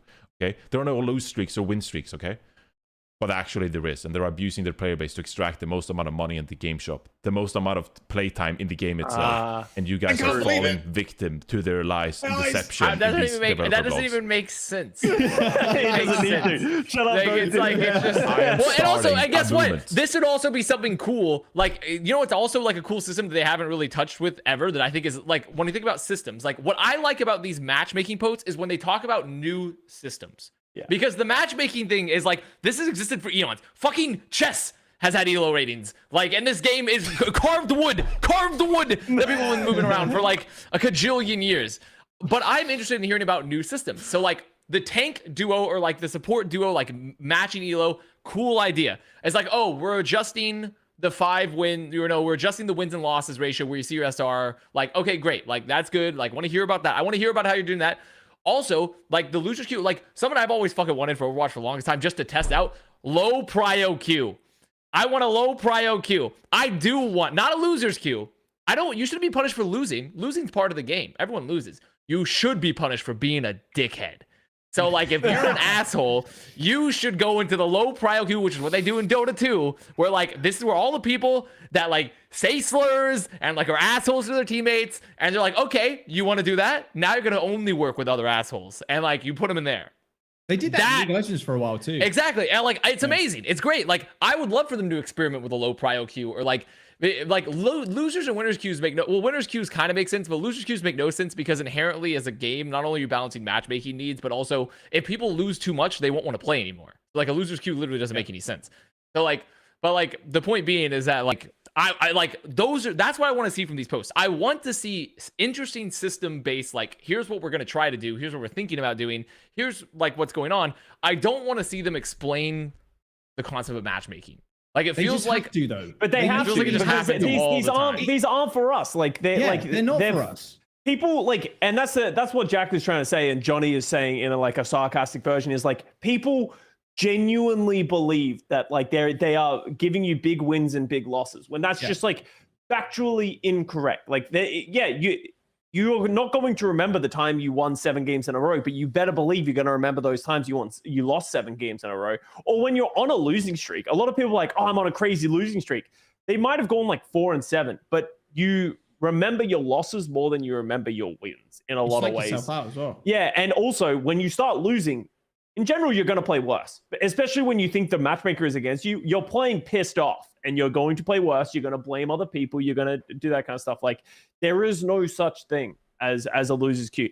And something that's relevant as well, loser's queue exists in Valorant, according to people. Loser's queue exists in League of Legends. Loser's queue exists in every multiplayer game ever. And the thing about it is matchmaker isn't perfect. It's always going to feel bad. Every single multiplayer game that exists has issues with the matchmaker, and none of them are perfect. If anyone had perfected it, people would be copying it. But every single multiplayer video game has this issue of there are going to be one-sided matches. The matchmaker is not going to be perfect. You're going to go on win streaks. You're going to go on lose streaks, and it will continue to happen. And nothing Blizzard do is going to perfectly fix that. They can mitigate some of those issues with the things they're saying, but it's never going to be perfect. And I think if you're expecting one day to wake up, Blizzard's patched it, and you're like, the game is perfect, then you're living in a fantasy land. The game is always going to be imperfect. That's I mean, that is where Avast has the true base take, which it'll be like matchmaking and ranked will never be perfect, so don't ever expect perfection out of the ranked system. What I'm saying, though, is I think because of the transparency and because they actually answered some of the core questions and like core conspiracies of the ranked matchmaking system, because they actually addressed these issues, now we can fucking talk about the matchmaking system. Now we can we have discuss talked it. about this No, before. but I'm saying like, well, like we'll surpass these issues. We don't ever have to fucking speculate. We about won't, the though. issue because there isn't none. No, we won't surpass these issues. Johnny, I guarantee you, give it like 5 months, another one of these articles is coming out. Guarantee you. 5-6 months. That's the thing. Every time my eyes glaze over because I'm like, oh, now, can't wait to talk about matchmaking again for the fucking millionth time. I don't give a shit. Like, all I want to hear is cool systems. Like, holy fuck, I just don't. It's mind-numbing. It's like, oh, today we're gonna discuss entropy. Hey, do you guys know that the universe is getting further apart from each other? It's like, yeah, bitch. Like, we're all dying. Like, I mean, what am I gonna talk about anymore? Like, fuck, man. Like, it maulds me out of control because I just hate seeing this shit over and over again. But Like, it's oh such my a God. good Motherfuckers aren't reading this example. blog post If you ever encounter a single individual who is like asking for a rank reset or like believes in loser queues, I mean, it's literally like meeting someone who says that the earth is flat. It's like the biggest fucking label of just like a grade A idiot. It's like, because we know the answer now. It's like with this blog, we fucking had the satellite in space and we can see the curvature of the earth. This is the equivalent of that with the Overwatch ranked matchmaking system. So now when the information is out there in the public domain, now we can label all these flat earth fools, people believe in the loser queues, You know that what? they're fucking wrong. You know what? You're winning me over with that argument a bit. Like, okay, fair enough. Like, you're winning me over with that angle a bit. Okay, can we move? Can we move on? I feel like we've gone. We're all yelling the same thing. You're winning me over with that one a bit, but Yeah. Anyway, I'm excited to see if this matching roles thing kind of works because I don't know. It's pure copium, but I don't know. It can also go terribly wrong, and where you have like great tanks and then the damage players suck or something. I have no fucking idea how this will turn out. We don't know anything about this stuff. Great. Where are we going next? What do you guys want to talk about? You want to talk about the World Cup? Yeah. World This is Cup, supposed to be news? this is supposed to be what I don't know where Josh is going. Probably about. Why do you need to know? Yeah, I don't need to know. Yeah, but I thought Johnny's I flying thought on it said a he's going to He get already- food, he's already and said I it. was like, He's all right. going to the losers queue of Plat Chat. Yeah, the losers queue, yeah. That's where he's going. Yeah, he's going to the toxic queue. All right, so I made the title and I made the thumbnail about the World Cup. So naturally, we'll discuss this for about 5 minutes and then move on, as usually we do with our thumbnails. But they did. This was last week. It was last week when we were doing the show. They did announce the 36 teams competing in the 2023 World Cup, and they announced the format as well. So quite a comprehensive blog, actually. Oh my god, so much fucking reading this episode. So they did actually, credit to the writers of Blizzard. Thank you for writing all these blogs. It's great content. We really appreciate the insight. But the Overwatch World Cup is returning, and they announced different formats. Obviously, you know, it's in constant reiteration, the way you apply, the committees for these teams, the qualifiers. We've had so many different versions of this tournament at this point. But just browsing over, like glancing over this article, it feels like they've really found something here, and they've really started to sort of follow the belief that the World Cup needs to be more frequently featured throughout the year, throughout the season. So it's going to start off with World Cup trials in February already. So that's actually quite soon. Team tryouts in March, and then they'll finalize a team in April. So I don't know how much of that will be public, you know, live streamed, etc. But then at least the teams will be conducting business during these months, which is, you know, maybe kind of expected. In June, they'll compete within groups, 16 spots at the LAN finals, where you will compete for the qualifier to the World Cup playoffs finals. I don't know if it's announced when that will actually be, where the finals will take place and what it will be. But, you know, I'm assuming there's BlizzCon. Didn't they announce there's some BlizzCon this year or something? I don't know. They haven't officially announced BlizzCon, but BlizzCon is happening. Like they've said, oh, we're gonna do a BlizzCon, and this is gonna happen in fall 2023. So it's like it's all pointing to the happening direction in some capacity. Yeah. And then they announced sort of the groups and the countries and stuff like that. So we'll actually get to the countries represented, because that is obviously a big talking point. But starting off with the format and sort of like how the way the teams will be organized and the trials and stuff like that. What do you think about the tournament, quote unquote, starting in February already with the committees and the open World Cup trials? Yeah, I agree with you. Like, I think making more content around it of like just, oh, we're going to have, you know, tryouts, and then we're going to have like matches, and we're going to have friendlies, and we're going to do that's like the stuff that built hype, like being able to see these countries represent, and also like all these countries try their own things as well. So I think overall it's just going to be a good thing. And, you know, I think the best year we ever had a World Cup was the one where we went to all the countries, and then we had all the qualifiers in the lands and the countries. That's never coming back. You know, that was a setting fire to a pit of money. It was awesome, but it was expensive, and I don't think they'll do that again. But this is good. I really like everything that they've done, and I think it's important for World Cup to come back as well. I think it's the heart and soul of Overwatch in a lot of ways. Yeah. I think having it spread out through the year is cool too, because it might actually affect Overwatch League in a way where people, in general, like World Cup is quite a casual thing. And I think, Scott, you've said this millions of times, but I'll reiterate it. And it's happened to me too. Like, people have come like, oh, I got into fucking Overwatch League because of World Cup. Like, oh, I saw X player and I liked them. And then now I follow their team or whatever.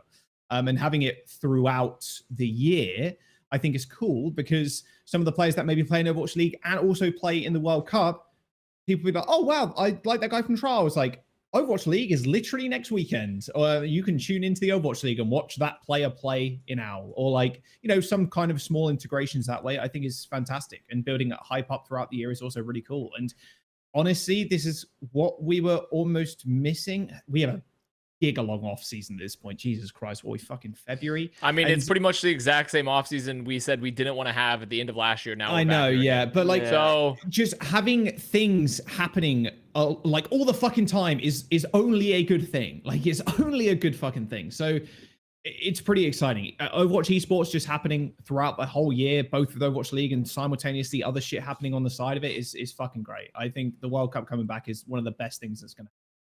Overwatch as a whole, I think. Yeah, I don't think it says in here, does it? Do you guys know anything about how these trials will be conducted? Is it up to like the players to stream it, or like the committee to stream it, or like is there something official? Like I have like, because it lists the date, but I'm like, is it the player's responsibility to stream on these dates, or like is there a tournament organized with admins from Blizzard? Like I have no idea. Like, why are there official? Yeah, they haven't really they put out the rules for it, but they haven't actually laid out everything yet. Like a lot of this is pretty much going to be announced in February. It sounds like. Yeah.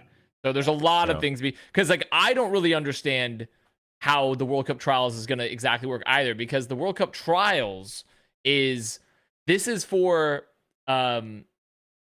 like players, individual players, to make it to their country's team. Yeah, I mean, so it's like there's like a for the tryouts. So like if you were to earn, so pretty much the World Cup trials, as it says, is like it's double elimination. There's randomly seeded brackets, and the winner of the trials earn a guaranteed spot in their country or region's team March tryouts. So like there's a lot of steps here and a lot needs to be laid out still. A lot of things, but it's very interesting. I think it's a very interesting way. It hasn't really been done this way, I don't think, quite similarly before. They've also something else is they've kind of streamlined the committee teams themselves. There used to be like social lead, community lead, GM, and head coach and such, and they've kind of condensed that where there's only 3 roles now, where there's just social lead. Oh, right? I think this is what they had earlier, was it not? No, there used to be like 4 roles, and now there used to be the community lead, the social lead, the coach, and the GM, and now it's just GM, coach, social. So they've reduced, because like I was looking at I was just thinking about like I was just thinking specifically about Canada for some reason. I was just thinking about what, and then I was like, oh, Karku used to be the community lead, and they had a separate social lead and like that for like 2019 for the latest one, but like that doesn't exist anymore. So like they've streamlined that process a little bit, which I think is fair, because I don't think, I mean, in ideal world, maybe you have both, but like realistically, the community lead and the social lead are oftentimes kind of like, that should be like something that's led between the GM and the social lead anyways to kind of make a product. But like you could delineate the rules still, but it's like just an extra waste. But here's what I'm gonna say about World Cup though. My 2 big points besides all that, which is interesting. Pretty much we don't know any shit. Like there's a lot to figure out. I think it's great they're doing it throughout most of the year. I think World Cup is absolutely in many ways like, I think it was Custa said, there's like the heart and soul of Overwatch in many ways. Like what built a lot of the storylines and like legacies and community was Overwatch World Cup. So it should be something that should be celebrated at the forefront. My one problem for this year, and like hopefully this fixes it, is like if this is going to be treated as like this kind of like nationality based competition to help prop up the fact that they've kind of screwed the fucking pooch on building storylines in Overwatch League, is like, because they, for a variety of reasons, like if they're gonna have that, they need to also like like Denmark and Finland didn't get invited.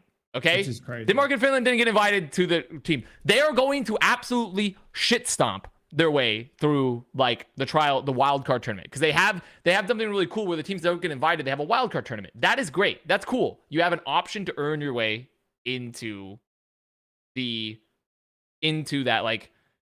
spots, into the qualifications, right? So I think that's great, but I think if you're gonna do that, you need to have multiple options, because like this event only runs once a year. So you're essentially saying to Denmark and Finland, countries that have produced an incredible amount of talent throughout all the history of Overwatch League, they have a lot of great players currently.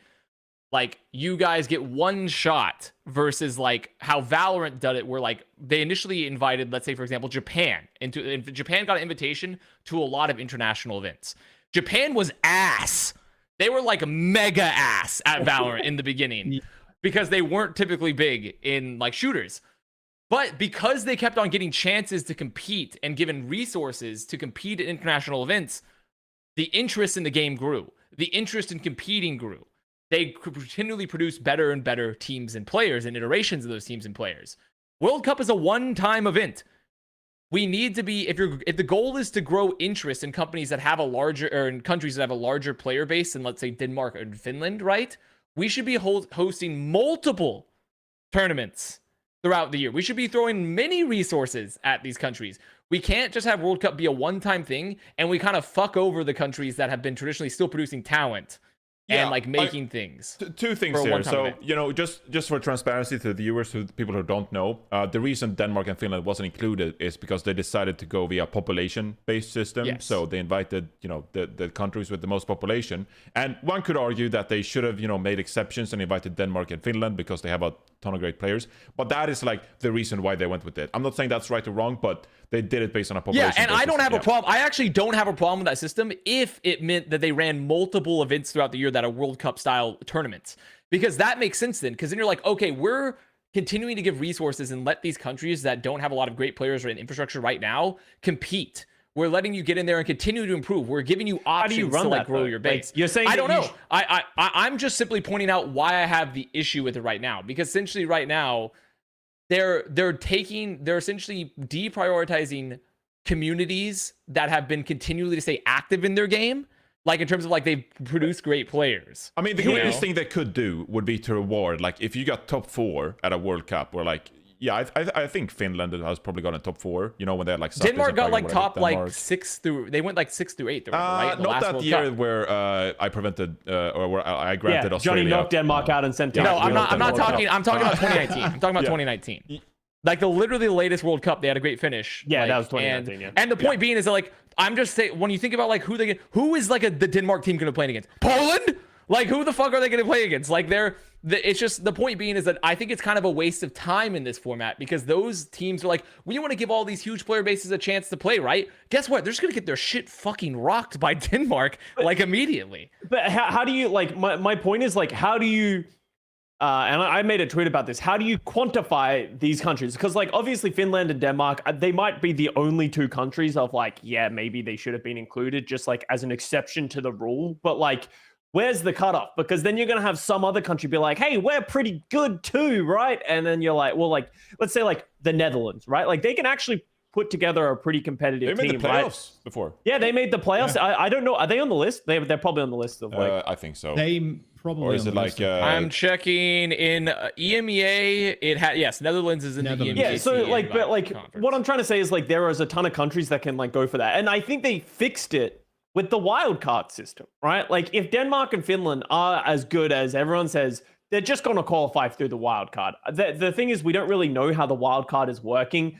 Can all the teams in these groups try and go through the wild card as well if they get knocked out of their groups? Because then it's just like Denmark and Finland have less opportunity to qualify for the World Cup. Like they haven't really explained exactly how it's going to work. But for me, I understand and feel Denmark and Finland's pain. In the past, I believe how they used to do it, I don't know if someone said this already, sorry, but like they did it through the top 100 players of the region was how they determined who should qualify. So yeah, so if you're 100 players, I don't know if it was 100, but the top players of your region, their combined SR, like something like that. Yeah. Yeah, so like, but obviously that can be fucky. It's always going to be the worst with the European countries because there's a ton of countries for a region. So there's going to be a lot of little countries. So maybe they don't have as many populations. So I think this is all counterbalanced by the wild card. I understand the frustrations, but if Finland and Denmark are as good as we expect them to be, they have fucking phenomenal players. They'll be fine. And we'll probably see them at BlizzCon because they should be able to crush their way through these. Because as Avast said, there are some people going to get absolutely dominated in these World Cups because they're like the disparity of skill in countries is going to be massive. And, you know, me and Jack will get a first-hand view because we might be scrimming Team Greece. Team Greece. Our open division team might be scrimming Team Greece. So we can have a look at like how good some of these teams are that you wouldn't really consider to be an Overwatch league or Overwatch country. Yeah. I think there's a real opportunity here following this World Cup to actually build on this format, and maybe you give, like I said, you give some kind of like guarantee. If you made the top 4, the top 6 or whatever, you don't really have to like participate, or like you automatically qualify, and then you expand the wild card. You expand the wild card to have a more grander qualifier at the start of the year, or like the first half of the year, or something like that. Like I think they have the opportunity to take this format this year and then sort of like reiterate on that like next year. But maybe that's what if you make top 16, you're guaranteed to be in groups like next year, right? Like that's if you make top 16, so it's like Denmark, Finland qualify 100%. next year, you'll be in 100%. Like this is 100%. The first year they've done it in like 3 years, 4 But years. that, but I still think this is like it's circumnavigating the issue here. Where the issue here is that they've chosen player-based populations because they're like the point of World Cup inherently is it's a marketing tool for the game. That's inherently the point of World Cup here. All right? esports, by the way. Yes, all esports, but I'm specifically doing World Cup even more so because the reach of it is far greater. And the potential implications of World Cup is like realistically because of how we've set up Overwatch League where we don't really have a true regionalization system. Like we don't have a North America, like we have a North America, Korea, China, but we don't really have like, you know, we've kind of, you know, fucked off on Europe and South America and like all these other places, right? So like it's really a much broader way to get those things. So and build those storylines of that international place, which is like Overwatch League was, you know, like we didn't set up those ways for us to make that. It just wasn't possible. If they're going to go to that sort of system, they should just go all in and allow for these smaller, if the goal is to grow the fan base and the player base and the interest of the game in these other regions, you have to put on multiple events throughout the year and give them resources and opportunity to compete. If it's a one-time, once-a-year event, which is World Cup, this will not do that. It won't increase the interest. It won't significantly. It won't increase that long-term growth. And all you're doing is making the regions that currently have active player bases, even if they're smaller, like Denmark and Finland, they're essentially just punished because you're only running one event a year. I'm not saying the wildcard system is good. I'm glad they've included it. It's like a great band-aid fix to like, oh yeah, we know we're fucking you guys, but like, and also everyone that's not necessarily getting fucked, but like they could make it through. Like they just are been overlooked currently. It's just they need to expand the system because I feel like it's very limited in its scope and it's deprioritizing countries that have great players. And like if the goal of it as a marketing tool is like it should be like Valorant, where like I said, Japan, SEA, these are all regions that were not, and even like Latin America, because specifically Brazil has been very big in like FPS games, but not so much Latin America as much, like the rest of it. I really feel like you need to be giving opportunity for them to continuously compete to grow that interest in your game. This is a one-time-a-year event, even if it spans over multiple months, right? So that's my complaint. It's not because the system they built here is necessarily bad. They've obviously identified that there could be some issues and have the wild card. It's more so it will not achieve its goal at all if it's not run multiple times a year.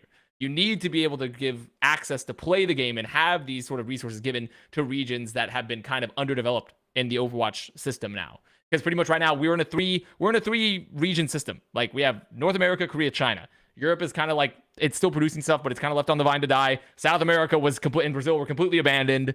Like SCA is like Australia. We're like, oh fuck you. Like, you know, like we have to like they have to really build a system to actually prioritize these regions that have been left out. So but just to they're coming back. Sorry, to just like, so to clarify, or not even clarify, but just to like say what you're saying in a different manner, you're essentially saying that like Overwatch League is such a closed off kind of like circuits, and it's just, you know, franchising, of course, it's so closed off that this one-off like open event, it won't really like facilitate and promote engagement in, you know, your countries, like how good your country is at the Overwatch. It won't spur that growth, is what you're saying. Because if you do it once a year, no. Yeah. If you have multiple sorts of rounds of tournaments, or like there's multiple rounds of tournaments that lead into the World Cup or something like that, where you're promoting this, yes. And it's my complaint is mostly like it feels like they've deprioritized countries like Finland and Denmark that currently have an active but small, but very community, good player base. There's something there. Because these countries technically have a larger player base, but they've still been left out, and like they don't really have the infrastructure in place to give good players right now, right? So I like what they're doing. I just want them to expand it because it feels like those smaller countries that have still been active are essentially getting punished because they're smaller, when like the reality is it should be on Blizzard to incentivize like these larger countries should get more resources to compete to create good players, because it's just going to be a waste of time, in my opinion, to see Denmark and Finland, particularly Denmark, probably crush through a majority of those EMEA teams. Like imagine like Denmark versus Italy, Poland, like, you know, like all like Germany, even though Germany actually has some good players, so that's like kind of unfair to Germany. But like, I mean, given how small the wild card is, it's almost like set up for those countries to be the qualifying teams. It's like, yes, we're exactly. missing It's a band-aid fix in the EMEA. to what they've done. How about these two countries? Yeah, we'll do it. Like, qualifier for you there too. I feel like you're slamming this way too hard for something that is like, it's the first iteration coming back. It's never going to be perfect. There's always going to be issues, and I agree. But I don't think I agree with you. In a perfect world, we would have more tournaments. They would be running things for like 6 months there would be like multiple opportunities for teams to show themselves. But like, how realistic is it that Overwatch and Blizzard are going to run those things? You know, as I said, 2018 was the golden year where like, they just spent like crazy money. We had qualifiers in what was like France, Thailand, Australia, and like the US or something like that. That's never going to happen again. They should be expanding on this. I agree, but I think this has to be like, you can't say what we did in the past with the World Cup is like, oh, they need to keep building on that. I think we need to be realistic. It's kind of like a reset button. And I think this is a good starting point. Is it perfect? No. But I think it's a good starting point because they're probably planning for the long term with this World Cup and BlizzCon coming. I hope so. I really hope so. Because it goes back to the storylines that Avast mentioned as well, the storylines. Because one of the things that I think people appreciate, but don't really appreciate enough, is actually how many player stories like we've actually gotten from the World Cup in the past. So the most obvious example is, Patipan from Team Thailand, and Team Thailand was almost like one of the most popular teams. They played super aggressive, played a really fun team, and, Patipan finally made the Overwatch League, and it's like, wow, what an incredible stories. But like, that's one example, but there are so many different examples of this as well. First, come to mind, Tayu from Team Japan, and you're like, wow, Tayu made it to the San Francisco Shock. He didn't get to see that playtime. Unfortunate, but it was still a similar story, right? And that goes for different countries. Brazil, Punk, yeah, Team Australia. Aile Mao, who played for Boston Uprising, for a little bit. That's still like a player that the Brazilian community could look towards and be like, hey, this guy represents us, and he played in the World Cup as well. Mistakes for Team Russia with Shadowburn and Forsaken. From Team Netherlands. Brusen from Team Netherlands had a really good World Cup performance. And also Endlayer. Endlayer, I think, played for Team Netherlands. I'll be so embarrassed if I get any of these names wrong with their associated country. Kabaji from Denmark. Yeah, Naga, Shax. So, I mean, obviously some of these have competed in contenders, and I recognize that someone like Aile Mao, he competed for the Latin American contenders while that still was a thing before I think they nuked that region or something. But there are so many like player stories from the World Cup in that regard that we sometimes just default to think about Patipan. And Lair was Russian. Jesus Christ, I did it.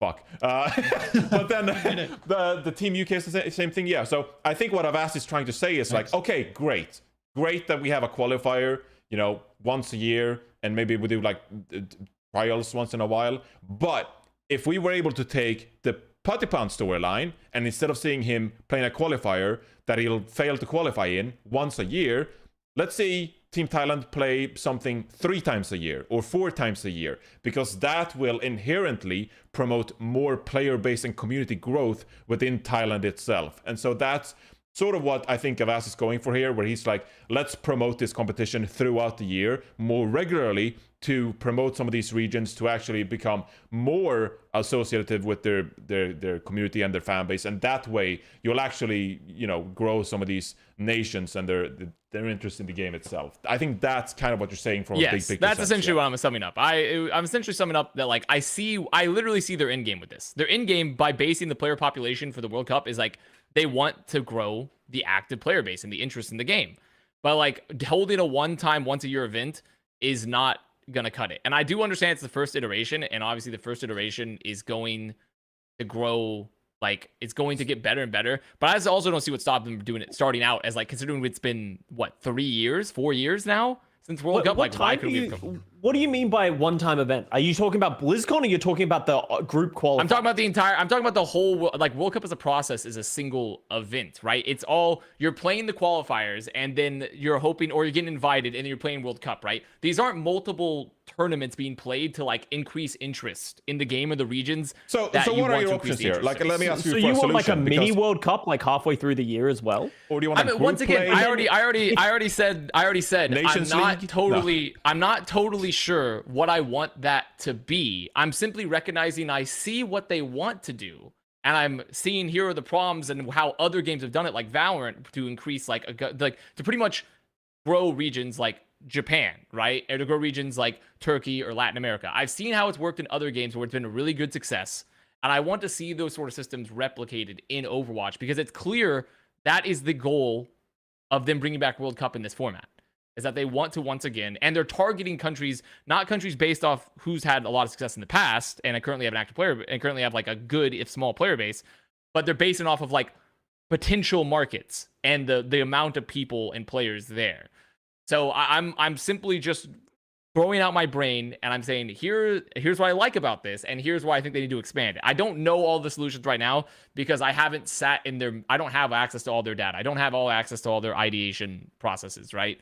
I'm just simply saying I'd like to see it expanded a lot because there's a very real chance that like, you know, maybe expanding this and changing up how even like the Overwatch League itself works is a far better system for Overwatch esports. Yeah, and I think that's a super interesting conversation. And, you know, maybe people don't care about this, but if you take like a bird's eye kind of view, it gets really interesting because in a scene like CSGO, for example, you have all these different third-party organizers, you know, trying to put on a tournament schedule, and they're trying to do these amazing circuits throughout the year. So you have ESL competing with Blast, competing with, I don't know, all the organizers in CSGO. And they're, you know, they've had huge conversations in the past where these organizers, they have to get together and they have to schedule these major circuits out properly. Where like, well, Blast needs a qualifying stage, but also, you know, IEM and ESL, they need like their knockout stage. And like, how do you schedule this calendar? And then DreamHack is now ESL too, but like before they competed and stuff like that. So it's actually very interesting because now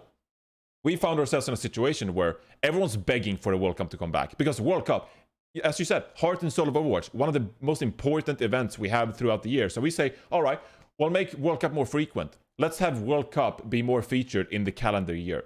Well, quickly, if you think about it, what kind of tournaments do we have in the Overwatch scene? We have the Overwatch League, we have the World Cup, we have contenders, we have collegiate now, and we have open division as well. So suddenly you're like, okay, well, we don't have third-party organizers.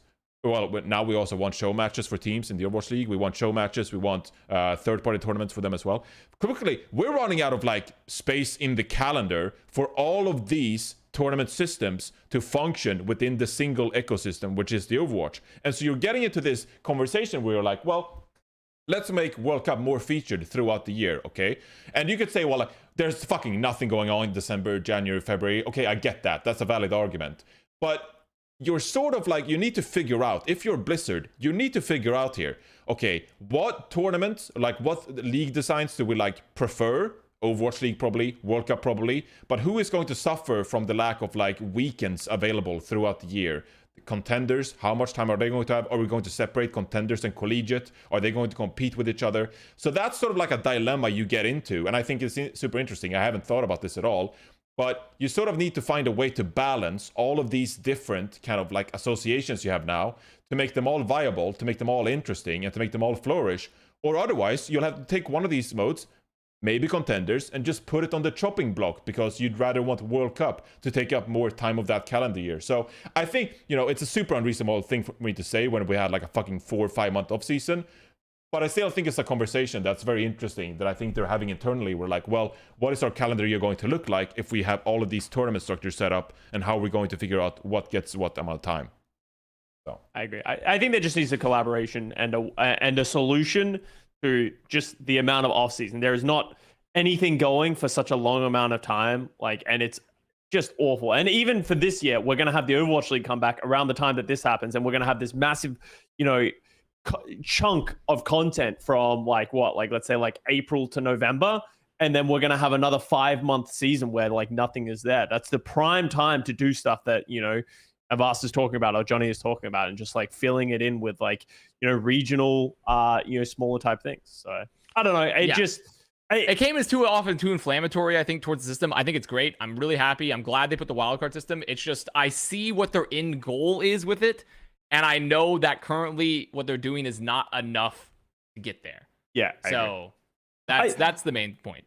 I also want to question, Johnny, can you scroll up? Like, I genuinely do not my biggest thing is I do not understand this, like, every country has the 3 weekend trials. Like, that feels like the biggest waste of time ever for me. Like, if you're in Team USA and you are anyone other than an Overwatch League player, you're wasting your time showing up to these trials. So these are built for like the other countries, it feels like. But I'm just worried I don't think that it is a waste of time necessarily, because what happens? Yeah. What happens if really like through the trials some Billy 22 shows up and just pounds ridiculous It's ass? literally to prevent nepotism, surely.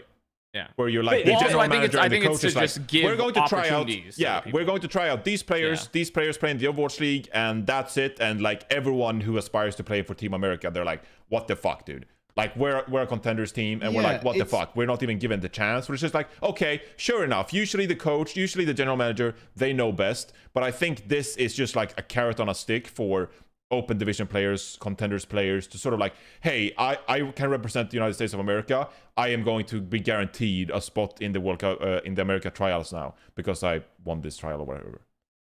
Yeah, I think in general you're putting them. You'd hope.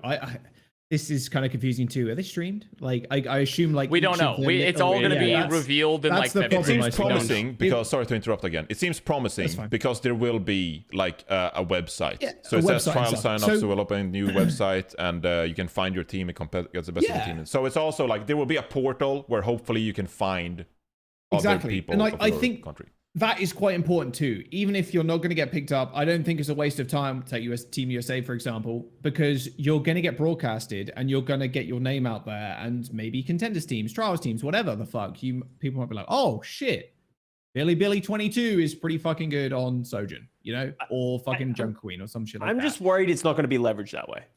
That's my concern. Okay, that's the problem, right? Because like you are just relying on like the teams and the players and stuff. I would assume not the players at this point, but like the team, head coach, general manager, fucking social person, to actually like leverage all of that thing that Blizzard are kind of giving them. Because I assume with the website, like Johnny said, there's going to be, oh, okay, I want to go see Team Japan.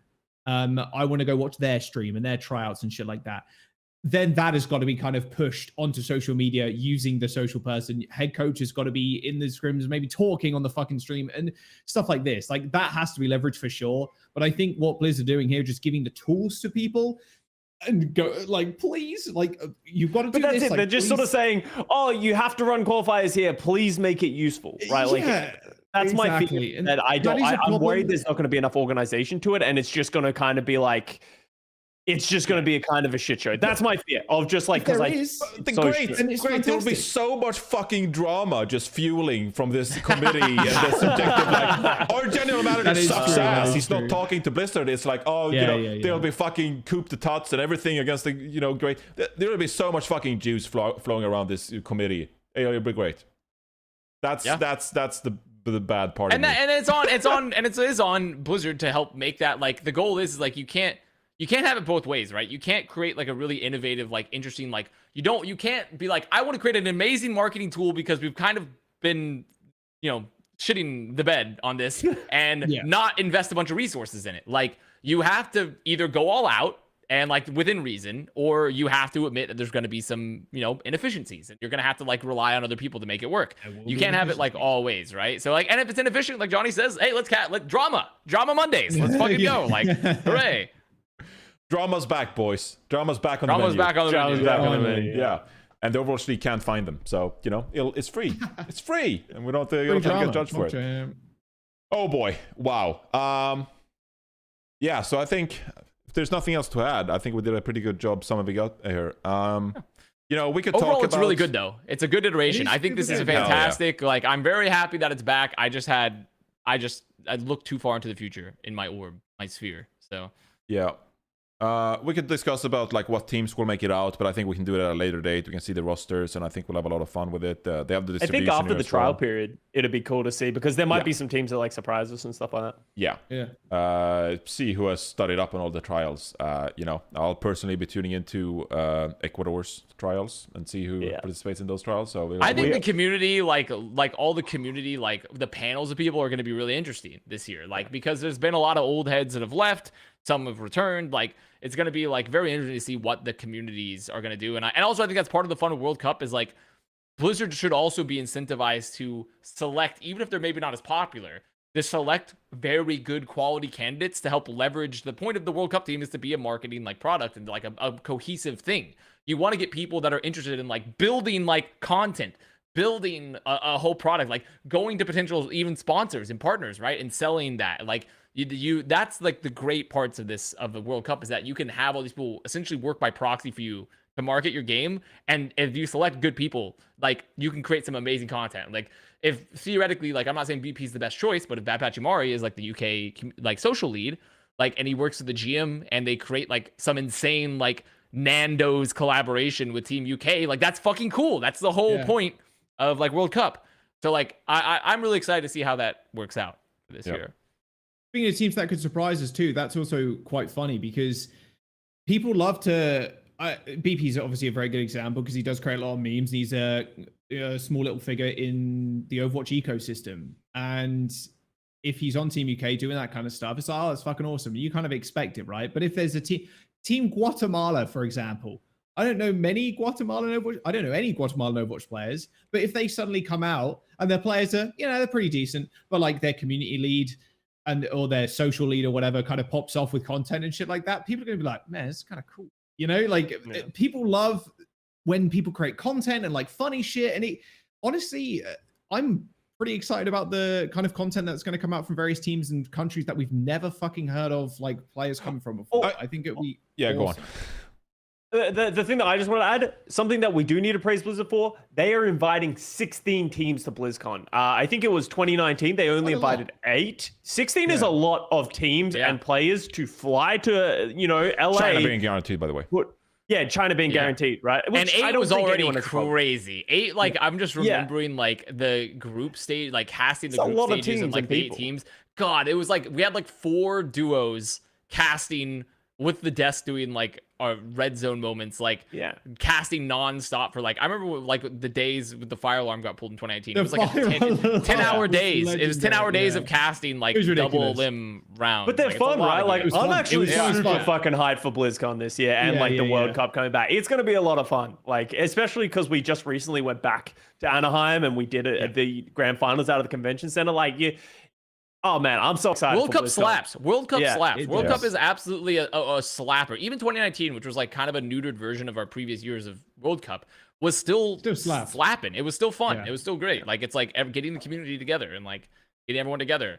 Like, you get Club ZP with Moscow Mules. Moscow Mules before. It's just like it's a banger. It's an absolute banger. And like, and in the I miss that. I miss that a bit because we were at that same area, for Overwatch League Grand Finals, and I felt like there was definitely still that camaraderie aspect, but because of still the COVID concerns and things like that, it didn't feel the same. You know? It felt so different. Yeah. So I'm hoping World Cup will be a return. Me and Custa went to Outback. It was a bad time.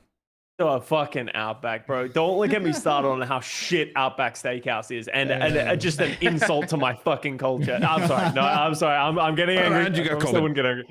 Or well, I didn't get COVID. I got sick. I didn't actually get COVID. You got sick at Outback. Yeah, I got sick eating at Outback. Yeah. Final fuck you from Outback Steak. I don't know if it cost you some day rates to go to Outback. Yeah. But yeah, World Cup at BlizzCon will be great, and maybe they'll announce Overwatch 3. So it'll be a great time. Indeed. Also, someone mentioned, I can't remember who, but someone mentioned, it'll be interesting with the new rosters because a lot of the old guard is gone. I can't wait to see the United States of America rosters because you'll have like the American Tornado crew versus, Dante and, maybe there's I don't know if there's an old guard. Did you know that there's Super? Have you heard there's That is the thumbnail. Super said in a clip that he wanted to play in the World Cup. So you got Super going up against Kalush, Reiner. I mean, well, technically, hasn't Reiner? It's sort of like the rumor. Hasn't the rumor that Reiner's retired? Yeah, kind of. He has back. No, he's not.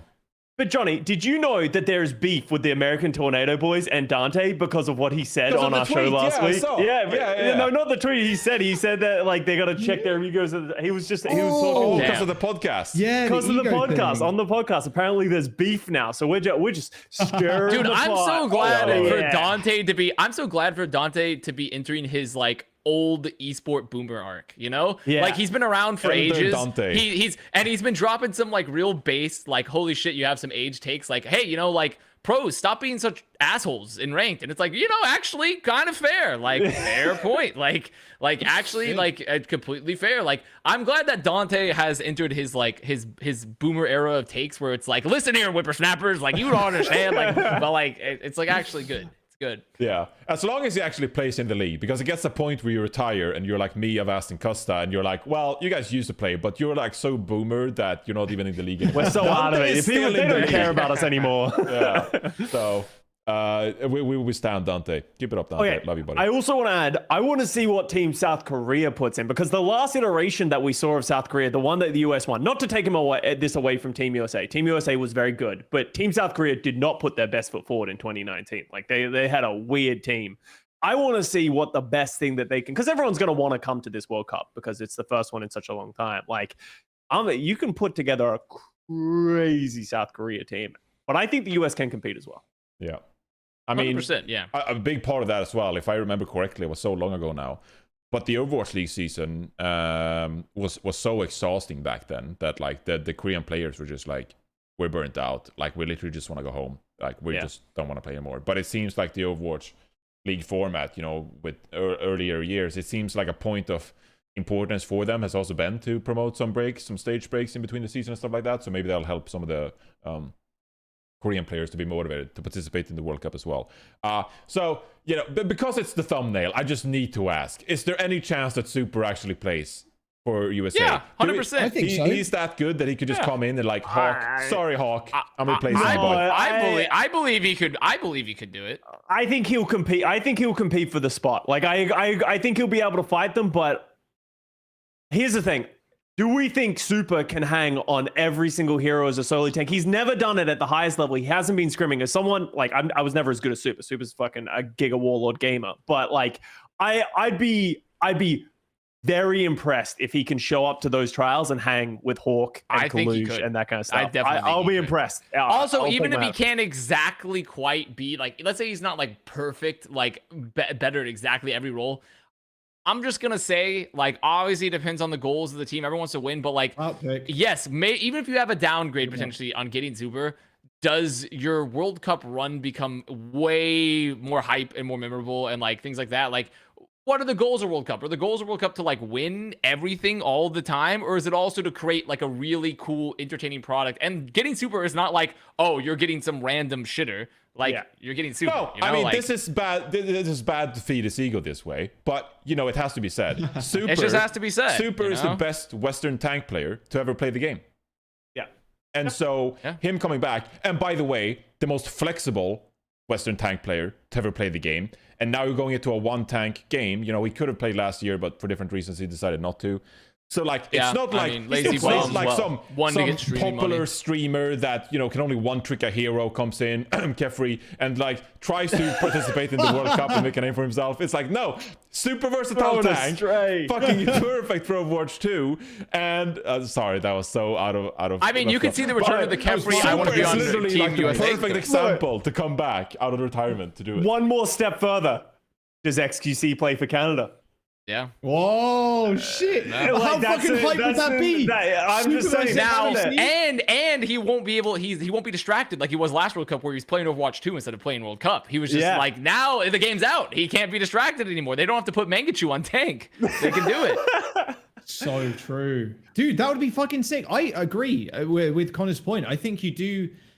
You take a small downgrade, I suppose, if you don't think Super can hang with Hawk still and other tanks like that. I absolutely think you do that, especially creating hype around it. But the thing is, if like Blizzard was in control of the rosters, that's probably what would be picked up. It's not to do with them. No, it's not Blizzard's choice. But also, once again, it's under the assumption that Super would be a downgrade, right? That's still the assumption. I'm not saying he is. I'm not saying he isn't. I'm just saying, like, I think, like, as hype goes, Team USA, if they do their own jerseys and shit like that, they're probably gonna be able to make a little bit of extra side cash on that with someone like Super in the roster. They're gonna get way more interaction and shit like that. I think it would be fucking hype. Yeah. Have XQC on fucking Team Canada versus fucking Super on Team USA. What a fucking ridiculous clout match. that However, would there's be. actually like good Canadian tanks as well. Yeah, that's it. Like who is good at Canadian players that will? There's Falls. There's Falls. There's Shredlock. Like you got Crimzo as a support as well. Crimzo, but I'm just simply saying that like technically before Canada always had a really big issue where like they didn't have any tank players, and I think like in a single tank environment, Canada actually has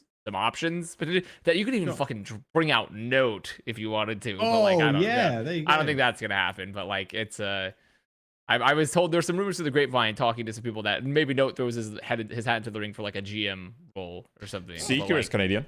So if you're hype about Seeker's Seeker, Canadian. I think there's they got a pretty solid team. Yeah. There you go. It'll be fucking hype. Just saying. XQC versus World Super. Cup. Days of old, baby. Let's go. I mean, it'll be cool as fuck. Yeah. Can't wait to see what the Admiral puts together with Team Estonia. That's going to be good as well. See how they Yo. So true. True. Estonia, let's go. There we go. All right. So because me, Custa, Dante, and Jake within the last week's episode, I wanted to ask before we wrap up here. I wanted to ask Jaws and Avast as well. You have any comments on this Toronto Defiant roster? They got announced last week, of course, during the podcast, and me and Custa kind of gave our thoughts, but. We've been waiting for this now for months, and it finally got finalized, and here is the official Toronto Defiant roster. What do we think? What were your first impressions when you found out last week? You know the Mike Wazowski Zoomer meme? No. Which one? Okay, I want you to type in Google, Johnny, the Mike from like what is it, like Monsters Inc. Zoomer meme. And you'll find an image of Mike Wazowski with a Zoomer haircut. Are you seeing a green man with a Zoomer haircut? The chain? That's essentially my thoughts on this roster. Oh, you mean the fucking? Oh no, I know exactly. It's my. What you mean. I scout Mike Wazowski. It's the Mike Wazowski Zoomer meme right there. This is literally just the Zoomer team. This is like insane Zoomer. Yeah. Insane Overwatch Zoomer energy. I think it's a super cool team, man. Like American Tornado, basically, right? I mean, at the end of the day, a lot of the players are familiar with each other, which is an added bonus. But dude, fuck it, it's fucking cool. It's good. It's a good roster too. It is a good roster. Good roster of good players. I think this team is definitely punching up there for a top spot. We'll obviously do power rankings later, but and we don't know half the fucking teams. We don't even know the release day of the Overwatch League. But in general, I think it's fucking. I gotta say, I am so paranoid. Completely cutting you off and going in a different direction. I'm sorry, Jaws, but I am so paranoid about this fucking Zoe and Sean interaction video where they're like, what's it cooking? And I'm like, please don't announce this at noon, like when we end the episode. Please announce it next Tuesday at 8 a.m. so we can actually talk about it. Please surely Sean knows us well enough. He knows Plat Chat. He would never do this to us. He's gonna do it. If he does it, Sean, I swear to God, if you're listening to this, Sean, don't do it. Okay? He's gonna do it. He's waiting for the episode to literally end, and then he's got there's the tweet. Yeah. There's the tweet. Overwatch League is fucking out, or whatever the fuck. It's next week, guys. So to riff off that, and I'll let you continue, Joss. The rosters aren't really announced, so we at Plat Chat, we can't really do team previews for a season we don't know when it starts, and so I'm just in this conundrum where we're gonna have to do 20 team previews for Plat Chat, and I'm like, when do we start doing them? Because I don't know when the season's gonna start, and it's season starts in a month, guys. It starts in 2 months. It's I don't know. So Dude, the schedule is TBD on the team previews, Joss. It's February, bro. No, it's January 31st. Tomorrow is February. Tomorrow is February. We don't know all the team roster still. We don't know when the league starts, and we're about to get in the 6-month off-season dick flattening machine. Here's the worst thing, because I think all of us are in the channels of people are this time gonna be different. This time it's gonna be a shorter off season. I'm gonna drop it. I am gonna drop one piece of juice though. I have seen something that is different. This year that is interesting. However, I don't necessarily think it fixes the 6-month off season. I don't think it fixes that. So that's my one piece of hopium for the people from some things from some sacred texts that I've seen. There are some interesting things. Sean could be cooking something quite interesting. What are they cooking? Cooking something fucking cool, I hope, and a date soon, please. Can I have a job? I think they're cooking up Hawaii again. You know, let's go back. Cooking up Hawaii. Please no. Please no. I mean, I would be perfectly fine with Hawaii if it's a real LAN. Like if it's like a real LAN, I'd be like, in okay. Hawaii. Yeah, like if they get everyone and they get a convention and everyone actually plays from LAN, yeah, that's good. Yeah, I'd be like, okay, that's fine. Yeah, I would love to go to Hawaii. Yeah, Custa and Jaws. If they were like, yo, we're setting up the Blizzard Arena in Hawaii, can you come and live here full time? Would you do it? No. Give me a ticket, baby. Give me that ticket. Wait, I can't take my fish. Costa said no. Yeah. We're like, I'm not moving to Hawaii. Yeah, wait, what am I gonna do? Uproot my life? Just see us out. Have a good one. I'll see you Also, in Hawaii. 6 You were months. talking about living expense in LA. Hawaii is like one of the most expensive places to live on Earth. It is an island after all. But Yeah, think they have of to the import fucking everything, so. marine life. It'll be so easy to get a salt water tank. I have space, but I would. Why I would you like need a salt tank? water Couldn't you just like throw like a net into the ocean and like make like one of those swimming areas, and all the fish in there are just like your tank? That would be fucking sick. When are we going to Hawaii? We start When are we talking going about to this. Hawaii? Me, I Come can't on leave now. my fiance, Jack. Dude, I can't leave my fish. Like, Yeah, I can't take them. I'm not allowed to transport them, bro. I don't want to leave them. What are they going to do without me? I don't know. All right. Yeah, Well- his. I mean, your fiance could feed herself. This fish can't. Yeah, Okay, That's have you true. thought about That's that? True. So true.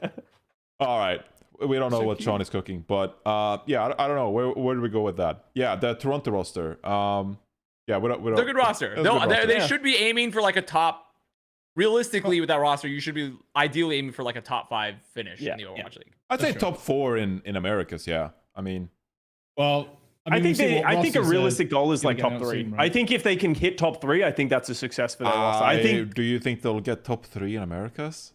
that's their goal, right? Like that's what if I was their team, I'd be like, I think we can easily crack top 3. We can potentially win a stage, all that kind of stuff. They have the talent if they get the right meta, like they can do it. Do I realistically think they can consistently beat like a San Francisco Shock, what looks like to be Boston a great use of that Uprising? loss, Atlanta Reign? I think they should be competing with Boston like throughout the season to be equally as good. Like I don't know. I think they're a good roster, but I don't think they have the capability to win it all. It'd be awesome for them to prove me wrong, but I think a top 3 is a realistic goal. Is it a hot take? I kind of feel like they're more with these 3 teams than the 3 above. Well, not the Gladiators aren't going to be as good this year, in my opinion.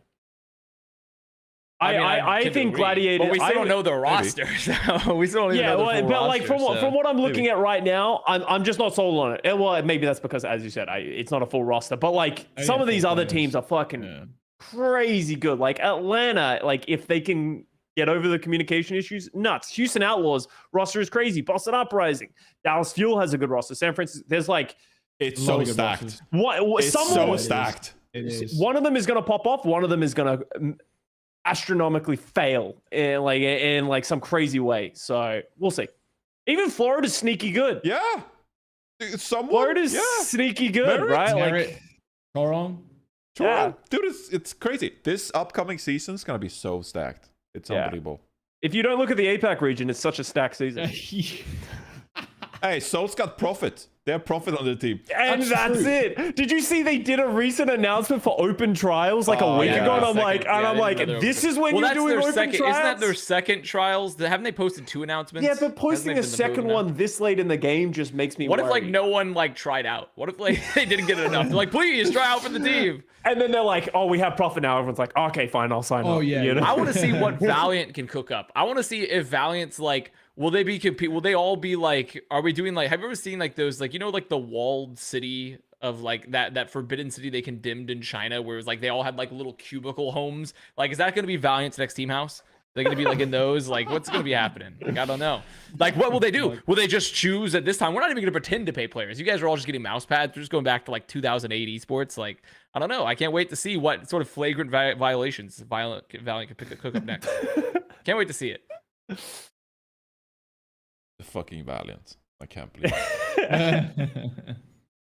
And they still got 7 wins last year. I mean, 5, 4, 1. So Well, they had an okay team last year, and there was also some real papegery in the APAC region from some of the bottom end teams. I don't know why, but I just picture like certain esports like revenue business people like running teams, and they like look at the Valiant and they're like, oh yeah, they're doing it the right way. They don't give a fuck about their reputation. They're running with their little revenue they're earning, and they put their players. They in, don't care about their reputation. They don't care about winning. They don't care about like they're anything. running They're a just sustainable business. But right they're not there. even like they're not even selling like that's the thing is like they're spending so little that you can't even sell. You can't even potentially try to like sell partnerships to like get sponsors. Like you can't even like attempt. You're running so lean. It literally means you can't. You're stuck. You're literally in the cycle of poverty where like. You're so poor that you can't afford to like do something to make yourself not poor because you can't spend the money to get like stuff to increase the size of your team. It's crazy. Their last tweet was in October 8th, and it was their 3-0 loss to the Shanghai Dragons. They didn't even say thank you for a season. They just lost their last game, and they were like,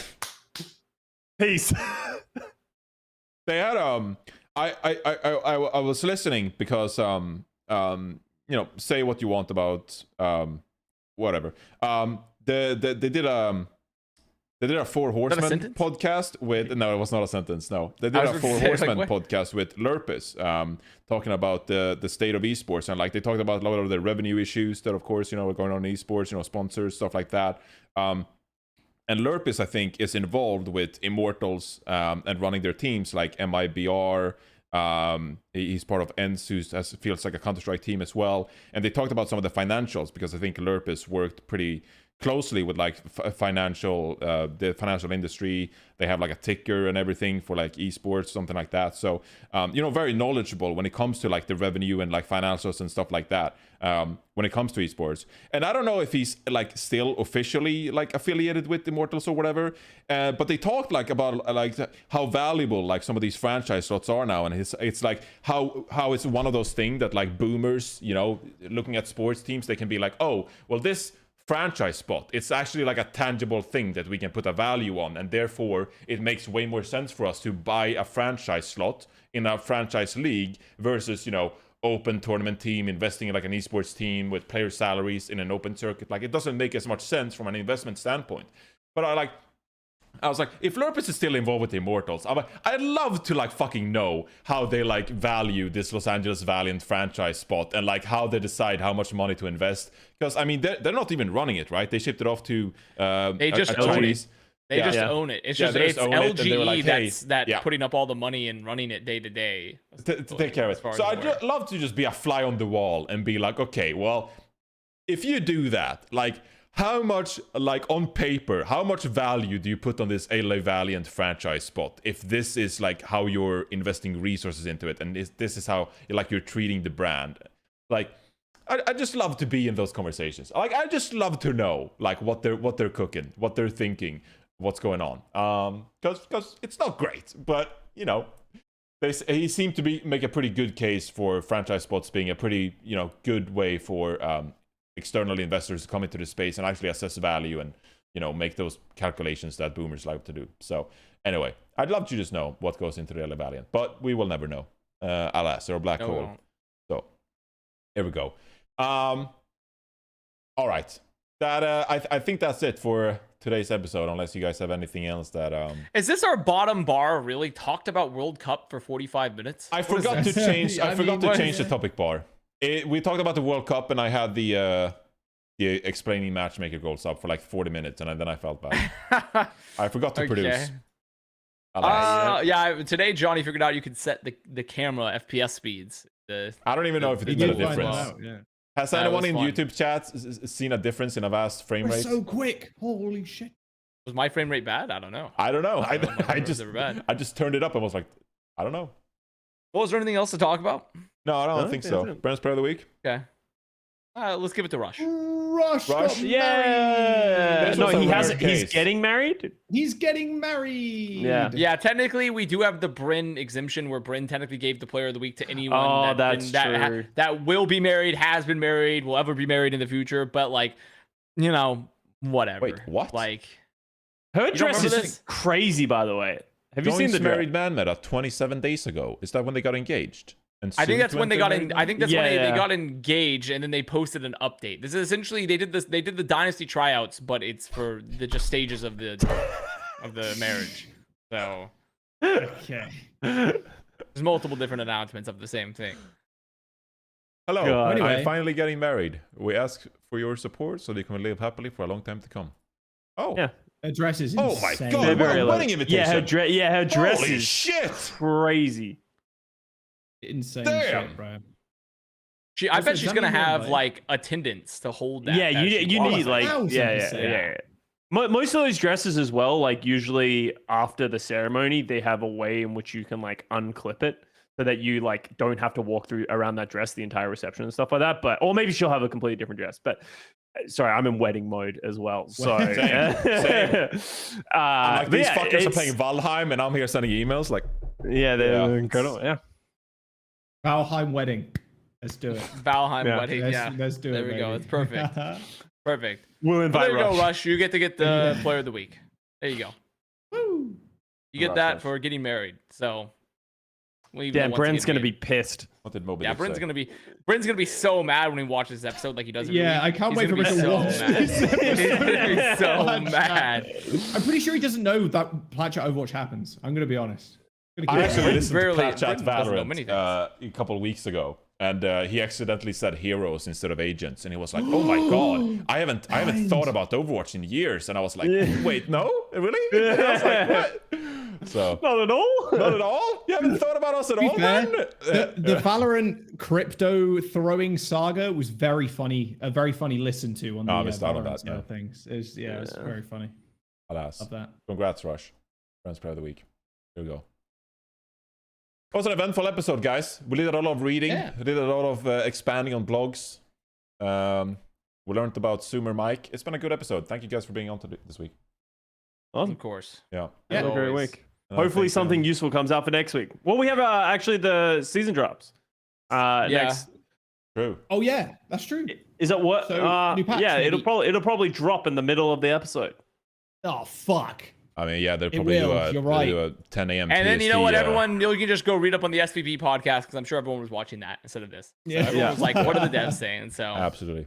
That is true. This is my to end on this. This is my favorite website during the off season. It's Yeah, the it's been player good. transfers from yeah. Liquid Video Overwatch, and you know, there's tons of changes going on. But you know, if you actually track everything Overwatch League related, we have 1, 2, 3. So you know, in the past 2 weeks or so, we've had 3 announcements made regarding Overwatch League. So you know, we're averaging about 1.5 Overwatch League announcements per week. So that's good. Pretty good. That's good very, content, guys. Very good. Good content. And the Love league it. doesn't start for another at least 2 months. Yeah. We're streaming, so Oh, dude, please, see if there's Sean. any- I know you're oh. readying with the tweet button right now. Please, Yeah. just press the tweet. just button, launch the bro. Overwatch League. Let's Please. let's have a game this weekend. Honestly, I don't Press even the care. tweet button.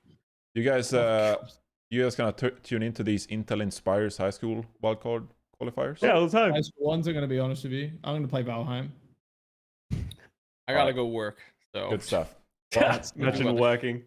enjoy your important business. that's the Avast. thing. Everyone's out there. They're playing Valheim. They're ooh, I'm having such a fun time. I got to play one episode, and everyone's like, "Oh, we're hopping on. We're hopping on." It's like, bitch, I'm at the office right now. Like, I can't do this. Get home quicker so you can play. Dude, we gotta kill Bone Mass. I found the location by But the way. the Just a problem heads up. is, when I get home, I'm tired because I've been working all day. And then like, oh, let's go Oh fucking my stream. And it's like, God. god damn. So it's like, and I have to cook. Unlike you degenerates, I gotta go cook. Oh, What's I it cook. dude. What do you mean? Yeah, I cook. I pour I just hot don't water work in the in the day, ramen so bowl. I have so much time to cook. Yeah, that's so true. So true. All right. So true. But Good please talk, let me everyone. work, Sean. What's Sean cooking? What's Sean cooking? All right. Plat Chat Overwatch episode 162. It's been fun, guys. Take care. We'll see you next week for episode 163. We'll talk about the season or something. Bye. There'll be balance changes. Right.